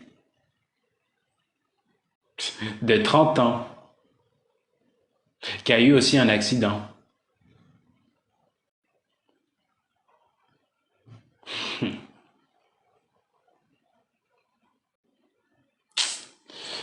Non, franchement, je sais même plus quoi dire. Je sais pas si tu étais là quand on avait donné les chiffres, Tyrone. J'arrive pas à en croire. Ouais, mais je me souviens plus exactement les chiffres que tu avais donnés. Euh, Dans l'ouvrage Mon safari en Afrique, Theodore Roosevelt dit il a tué au total 516 bêtes avec son fils. Mais putain. ça, je pense que c'est ce qu'ils ont déclaré, parce que quand on va regarder sa biographie, même sur Internet, on te dit que l'expédition au total, avec ceux qui sont venus faire le safari, ils ont tué plus de 11 400. Et lui, il est reparti avec 3000 trophées. Putain. Ouais, et d'ailleurs, pour ceux qui veulent, le livre, il est sur Gallica, hein, donc il est libre de droit, et vous pouvez vous le procurer gratuitement. Moi, je l'ai trouvé. Ouais. Pour ceux que ça Ah, mais intéresse. je l'ai téléchargé direct. Ouais. Direct. Ça, c'est des ouvrages qu'ils vont faire disparaître. Ouais, c'est ce que je me disais justement l'autre jour. Je me dis, mais putain, il laisse tout ça libre de droit, tout le monde peut y accéder. Mais, euh, mais ouais, enfin, moi, si j'étais eux, genre, je couperais tout. Donc, c'est pour ça que même il y a des livres que je télécharge en masse, même si je vais peut-être pas tout lire, mais au moins je les diffuse, quoi. Et je pense qu'on devrait tous faire ça. Mm. Et puis, par rapport au safari, là, je viens de faire une petite recherche. En fait, tous ceux qui organisent des safaris, c'est soit les agences de voyage spécialisées, donc les tours opérateurs safari, les parcs nationaux et réserves, les lodges, camps et compagnies locales, ou encore des organisations communautaires, agences internationales, etc. Et en fait, je pense que c'est tout simplement auprès de ces gens-là qu'il faut mettre une forme de pression, quoi. Je veux dire une pression qui peut être, enfin, dont le caractère pacifique ou pas. Enfin, tu vois ce que je veux dire? Ça peut, euh, Ça peut les dissuader de proposer ce genre de service aussi, tu vois. Donc oui, je pense que enfin ouais, ces gens qui organisent ça, déjà c'est les organisateurs, eux, faut les choquer en premier, tu vois, pour qu'ils proposent plus ce genre de choses à leurs touristes, etc. Je pense que ce serait déjà un bon début, tu vois. Je pense. Ouais, non, mais déjà. Ah, putain. Le titre, c'est Mes chasses en Afrique, de Theodore Roosevelt. Non, mais tu te rends compte? Ouais, il est fier, hein. Mes chasses, quoi. Il dit pas de la chasse en Afrique ou, tu vois, c'est mes chasses. C'est venez admirer ce que j'ai fait, quoi. Ouais, ouais, c'est ça, au pluriel. Hmm.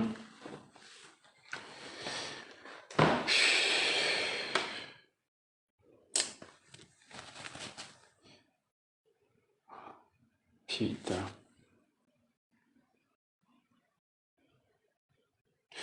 Toutes ces ONG, hein, tous ceux qui viennent créer des réserves, dans tous les cas, faudra les dégager. Sans exception en Afrique, là. Faut tous les chasser. Ceux qui veulent rester, on va vous jeter dans la fosse au lion ou bien on va vous jeter devant un éléphant.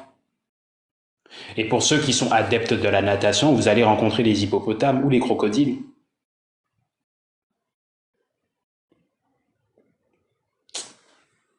Non, c'est incroyable. Et ils sont fiers, hein, quand ils vont faire des safaris. Ah oui, moi j'ai été visiter la Tanzanie, j'ai été visiter la Namibie, j'ai été visiter l'Afrique du Sud. Ah, d'accord, d'accord, d'accord.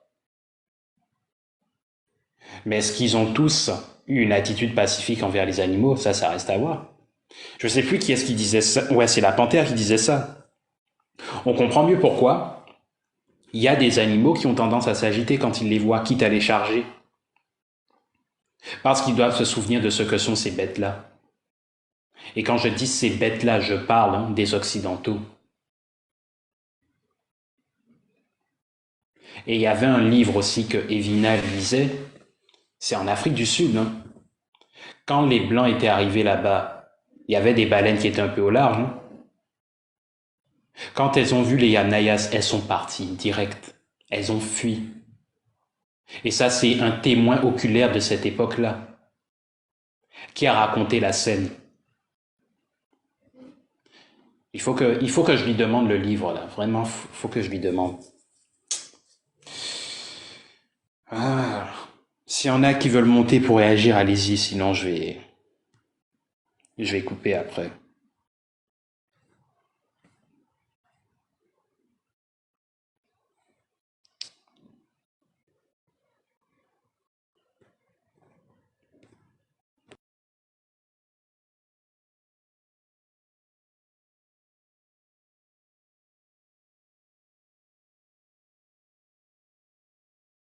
Bon, bah, diffusez le livre sur tous les panels où vous allez, partagez les ouvrages, voilà. Des reportages que vous connaissez aussi sur YouTube, n'hésitez pas, parce qu'on déterre tous leurs secrets là, tout ce qu'ils ont toujours caché au monde entier. Il faut qu'un maximum de personnes soient au courant, comme ça va être relaté au fur et à mesure. Et il y a que comme ça qu'on arrivera à de véritables résultats pour pouvoir passer à l'action en fait, vous voyez. Donc n'hésitez pas, faites l'effort. Merci.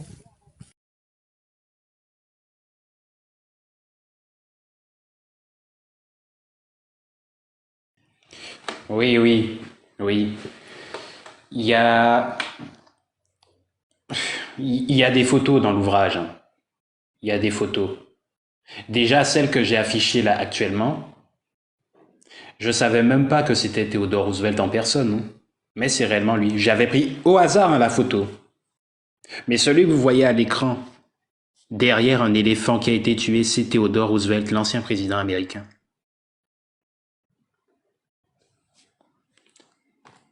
Et il y en a d'autres comme ça dans l'ouvrage. Déjà au début, vous le voyez, il est derrière un lion.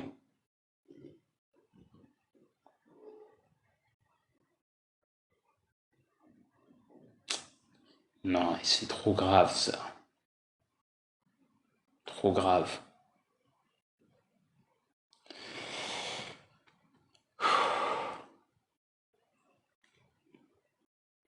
Bon, s'il y a personne qui veut monter ou s'il y a personne qui veut réagir, un dernier mot et puis après je vais couper.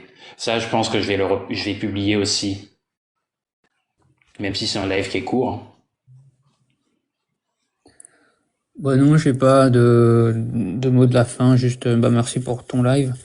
C'est toujours un sujet intéressant parce que c'est vrai que les animaux, on n'en parle pas souvent, hein, on parle plus de géopolitique, etc. Donc c'est bien de temps en temps rappeler que leurs sévices ne sont pas concentrés uniquement sur les vrais humains que nous sommes, mais également à l'ensemble des êtres vivants que constitue cette planète. Voilà, bah je te remercie et je te souhaite une bonne soirée à toi, à la Panthère et à tout le monde. Ciao. Merci, toi aussi. Elle date de 1910, la photo. 1910, oui. C'est à côté de la biographie de Theodore Roosevelt qu'on a cherché sur Internet.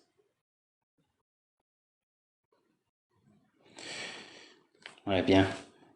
La Panthère, un dernier mot. Après, vu qu'il y a Ben, personne qui veut monter. moi je dirais encore une fois, n'hésitez pas à relater ces informations très importantes. Euh, Mettez des choses en place concrètement parce que là, il est l'heure de passer à l'action. Après, faut commencer à petite échelle, évidemment. On peut pas tout faire d'un coup, voilà. Et merci pour ce live et tous les lives d'ailleurs, hein, impressionnant. Je me suis abonné à ta chaîne YouTube, ok.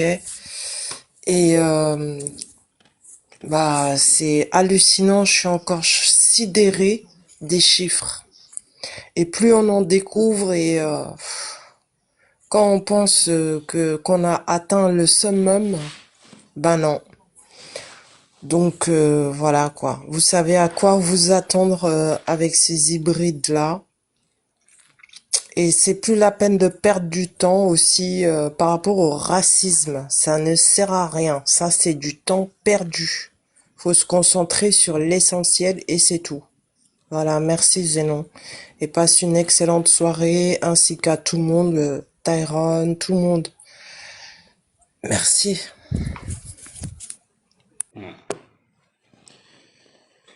Ouais, merci la panthère. Euh, attends, il y a quelqu'un qui veut monter là. Bon, rapidement, et puis après je vais couper.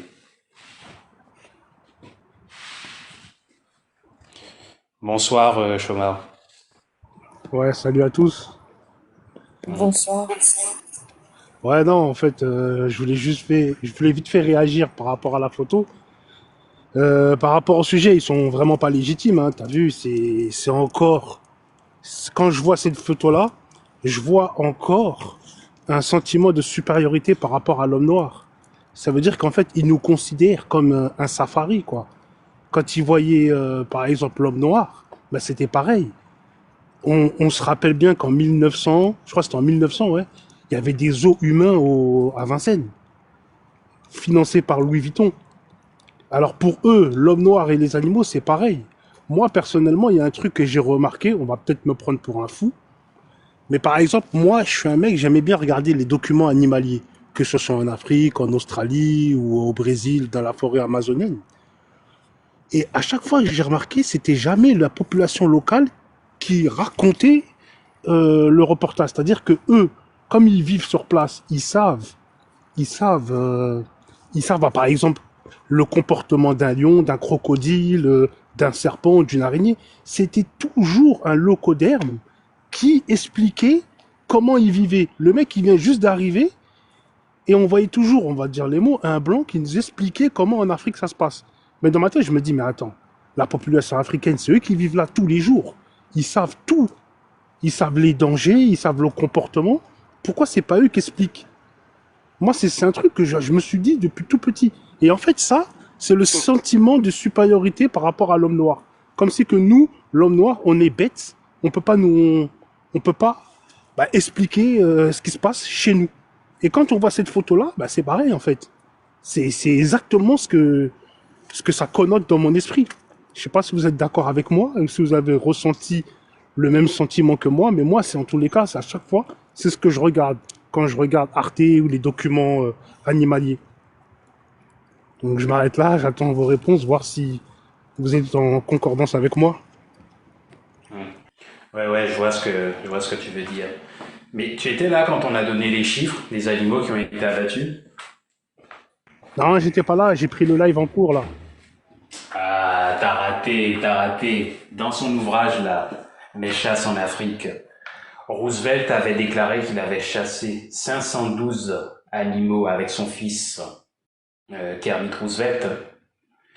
Mais quand tu vas regarder sa biographie sur Internet, lors du safari qu'il a fait, avec peut-être d'autres personnes, au total, ils en ont tué 11 400. Et lui, il a pris 3000 trophées. Pour lui tout seul, 3000. Donc il a même minimisé les chiffres. Et il le sous-entendait quand on avait lu l'ouvrage. Pourquoi? Parce qu'il te disait, oui, à certaines bêtes, on aurait pu tuer aussi. Je me suis dit, s'il le dit, c'est peut-être qu'il l'a fait, mais il n'a pas voulu trop en parler. Mais quand tu vas voir sa biographie, entre 1909 et 1910, voilà les chiffres qu'on a trouvés. Non, mais de toute façon, avec ces gens, je suis pas surpris, hein. Les chiffres sont hallucinants. C'est des animaux, c'est des êtres humains. En plus, c'est parce qu'il y a certains animaux qui sont gardés au patrimoine mondial. Mais eux, ils en ont rien à battre, on va dire. C'est-à-dire qu'ils font du trafic. Je sais que, par exemple, le corne de rhinocéros ou même la peau de crocodile, en fait, tous ces ressources-là, bah, c'est de l'or. C'est de l'or, en fait. T'as pas le droit d'y toucher, mais franchement, eux, ils s'en foutent. Quand, quand il s'agit d'Afrique, ils en ont rien à foutre. Moi, c'est ce que je remarque. Ouais, c'est ça, c'est ça. C'est comme, par exemple, je vais donner un autre exemple. Quand on regarde l'histoire des pyramides en Égypte, je sais pas si vous avez remarqué pareil, mais à chaque fois, tapez sur n'importe quelle chaîne, sur YouTube, sur ce que vous voulez, tapez, comment ça s'appelle, les pyramides d'Égypte, vous allez voir, c'est une personne, le codéen, qui raconte cette histoire-là. Moi, je comprends pas. Or que tu as vu, maintenant, pour moi, il n'y a plus de débat à avoir, les Égyptiens, c'était des Noirs, à l'époque, ça se voit. Maintenant, moi, ce que je comprends pas, c'est à chaque fois, tu vas voir un Anglais, un Américain, un Allemand raconter l'histoire des Égyptiens. Il y a pas longtemps, là, j'ai vu un reportage carrément. C'était une Française qui expliquait comment les Égyptiens vivaient et qui disait qu'ils étaient pas noirs mais très bronzés. Mais franchement, celle-là, j'ai rigolé. Ouais, j'ai vu celle-là aussi, en parlant de Toutankhamon. Mais vous savez, Exactement. nous, de toute façon, on a lu ici, là, le document de Rabino Massa. Rabino Massa, c'est même pas un noir, hein. Il te Qui? dit, Rabino Massa, Ok. c'est un biologiste, qui te dit clairement que quand il a analysé les échantillons de peau des momies des Égyptiens prédynastiques, ils ont trouvé des granules de mélanine dans la couche basale du cytoplasme. Donc on sait déjà que c'est pas des blancs. C'est clair et net. C'est-à-dire que quand tu mets directement sous la lumière ultraviolette, il y a une réaction qui se produit. Ça, c'est le facteur du noir. Donc moi, ça me fait rire quand tu as des blancs qui viennent nous sortir que oui, non, c'était nous, bien même les chameaux. Si c'était les maghrébins ou bien autres qui étaient les véritables, comment ça se fait qu'ils n'ont jamais peint tout ce qui est chameau, dromadaire là-bas aussi? Non, mais Comment ça se fait que quand il s'agit de déchiffrer, ils vont te dire oui, c'est des formules magiques. Et Omotunde avait débunké une dame qui parlait de formules magiques, soi-disant. ouais, je suis d'accord avec toi, mais en fait, on va pas aller bien loin. Tu regardes juste la tête. T'as vu, ils ont cassé les nez. Mais ils savent pourquoi ils ont cassé les nez. Il n'y a pas photo. Quand tu regardes la tête avec le nez et la bouche, ça peut être que un noir. Ça peut pas être un chinois. Ça peut pas être un chinois. On peut pas nous prendre pour des imbéciles. Ouais. Après, pour revenir au sujet, franchement, t'as vu les animaux, je sais pas comment vous expliquer ça. Quand par exemple on regarde des reportages, ou c'est ça aussi qui m'avait fait mal. Je crois que c'était au Kenya, j'avais vu, c'était sur Arte, les safaris au Kenya, c'était. Et quand tu vois que le safari, il est organisé par des blancs, comment ça s'appelle? La sous-population, c'est des noirs, ceux qui travaillent, ceux qui conduisent, et c'est des blancs, c'est leur société, c'est eux qui font le guide touristique, et c'est des blancs les touristes. On a l'impression que, bah, on a l'impression que les blancs, ils voyagent pour voir les noirs, la population noire et les animaux. Et on aurait dit que les deux, c'est pareil pour eux, hein. C'est pareil, c'est-à-dire que tu visites les animaux et la population noire. Je confirme ce que tu dis là. Ils visitent les animaux et la population. Oui, je confirme ce que tu dis là. J'ai la même impression. Bah ouais, merci. Moi aussi, j'ai le même Voilà impression. pourquoi. Non, mais c'est ça, c'est ça. Voilà pourquoi moi je suis contre, hein, que ces gens-là viennent dans nos villages. Mais tu as toujours des vieux imbéciles, les vieux de l'ancienne génération, qui vont jouer les universalistes. Ils n'ont pas compris le danger. Voilà, mais j'ai exactement la même impression que toi. Ah ben, je suis pas fou alors, parce que moi, c'est ce que je regarde. Moi, personnellement, quand je regarde les reportages animaliers ou les reportages sur l'Afrique, c'est l'impression que j'ai. Et en plus, ça me met les nerfs, parce que je me dis, mais attends, ça peut pas être un noir qui explique comment les noirs vivent. Pourquoi c'est un blanc? Je sais pas, c'est un truc tout con, tout bête, hein. Mais je sais pas, je comprends pas.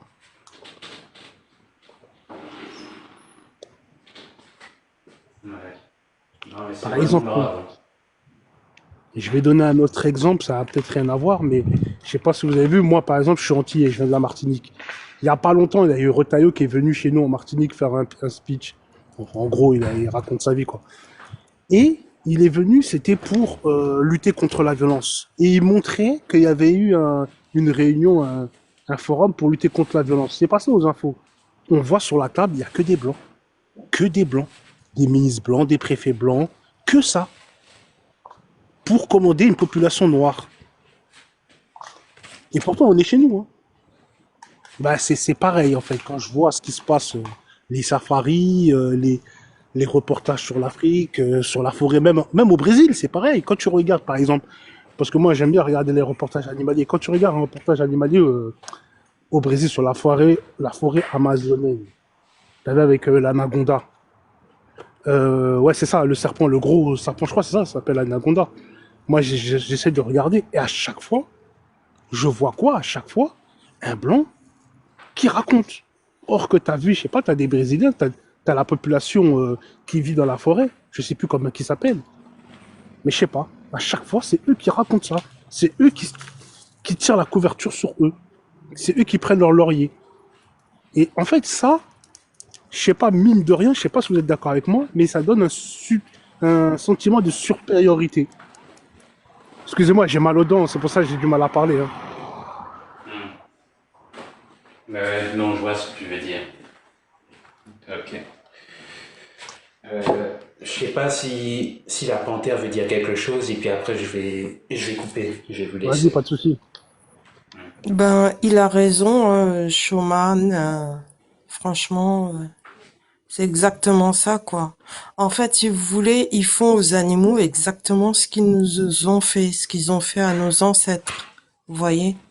Et il n'y a pas que nos ancêtres, hein. En fait, tous les peuples du monde entier qui respectent la vie et la nature ont été agressés, génocidés par ces gens-là, par ces hybrides. Moi, je me pose même la question, est-ce qu'ils ne les ont créés en laboratoire ou pas? Comment sont-ils arrivés? Parce que ça, on l'a pas encore découvert, hein. C'est pas possible. On dirait des êtres vides. Vous savez, dans le cerveau, il y a des milliards de connexions. Quand tout est correctement connecté, normalement, tout se passe bien. Mais chez eux, il y a un problème. Il y a pas longtemps, vous savez ce que j'ai entendu dans les médias? Ils ont dit oui, faudrait donner des cours d'empathie aux enfants. Vous vous rendez compte? L'empathie est naturelle. Pas chez eux. Mais eux, ils veulent donner des cours d'empathie aux gosses. J'étais choquée, choquée, choquée. Mais en tout cas, tout ça est très instructif et faut qu'on continue, quoi. Tout simplement. Voilà. Ok. Merci la panthère. Merci.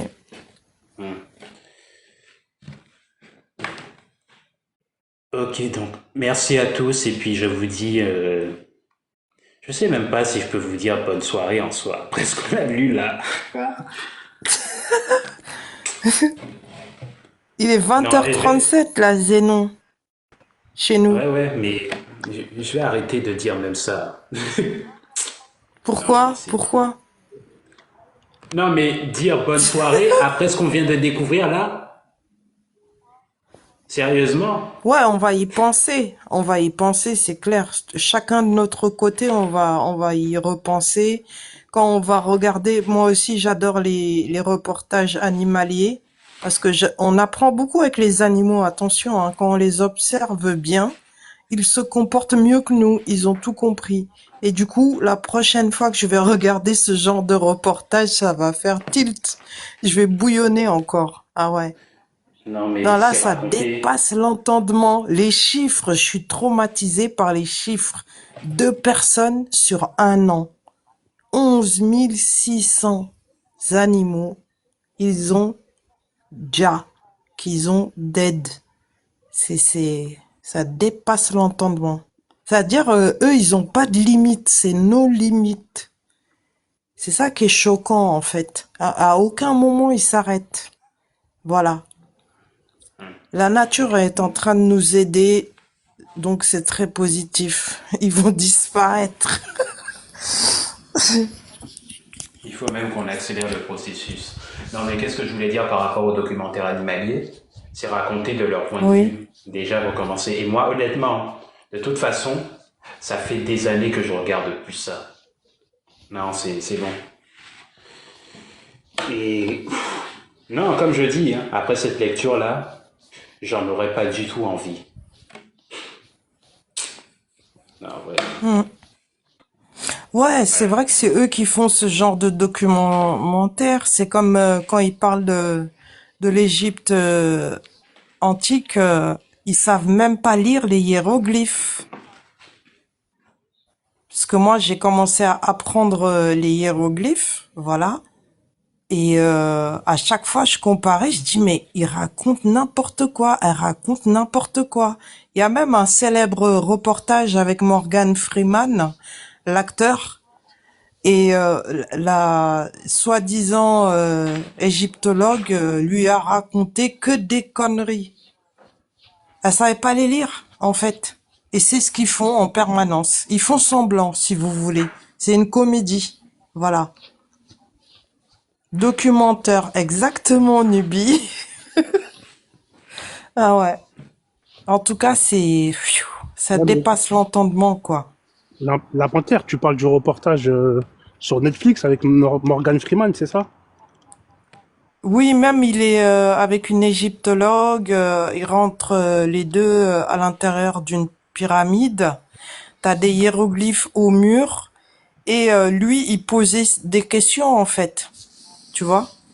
Ouais, Et j'avais commencé à le regarder un épisode, après j'ai arrêté. Parce que ouais. En fait, quand tu regardes bien, tu vois, regarde, juste tu regardes la forme. Tu vois un noir qui essaye d'apprendre l'histoire des noirs chez une locoderme. Mais Mm. attends, comment tu veux que tu vois ce que je veux C'est dire? C'est pas logique. ridicule. Bah oui, tu vois, Ouais, c'est pas c'est logique. ridicule. Bah voilà, t'as Mais vu. ouais. Et en plus, elle disait n'importe quoi. Je crois, je sais plus ce qu'elle disait. J'ai coupé, j'ai arrêté. J'ai dit, vas-y, laisse tomber. Moi, ce qui m'énerve, c'est le déni. Quand tu commences à dire que ouais, on n'est pas sûr que c'est des noirs. Mais pourquoi vous ne pas dire? C'est des noirs, faut arrêter. Je sais pas, ça coule de source, c'est logique. Quand tu vois les faits, quand tu vois tout ce qui a été fait, je sais pas, toutes les preuves scientifiques, moi je comprends pas. Franchement, je comprends pas. Ah bah maintenant ils le reconnaissent, tu sais, hein. Maintenant que la vérité est remontée à la surface, le monde entier le sait, maintenant ils le reconnaissent. Bon, il y a encore quelques malhonnêtes, bien sûr, des mythos professionnels. Bon, ils sont Moi, je malades, ces pense que c'est gens-là. tem- Moi, Là, je pense que c'est temporaire. Tu sais pourquoi? Tu sais pourquoi? pourquoi? Et ça, c'est une chose même que Médusa avait soulevée et que je trouve, hein, il a raison. Hmm. Soy Misty le disait aussi à un moment donné.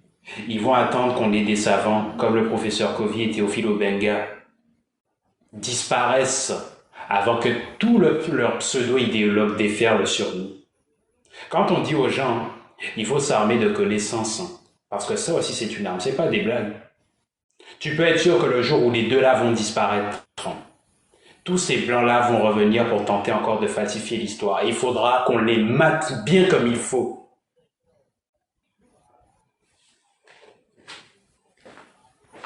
Exactement. Et surtout, acheter les vrais ouvrages, hein, voilà, écrits par des mélanodermes sûrs et certains. Voilà. Parce que, comme disait Tyrone tout à l'heure, tout va pas tarder à disparaître. Ils vont faire disparaître leurs méfaits, leurs atrocités, pour cacher aux futures générations, vous voyez. Donc nous, le travail que nous faisons en ligne là,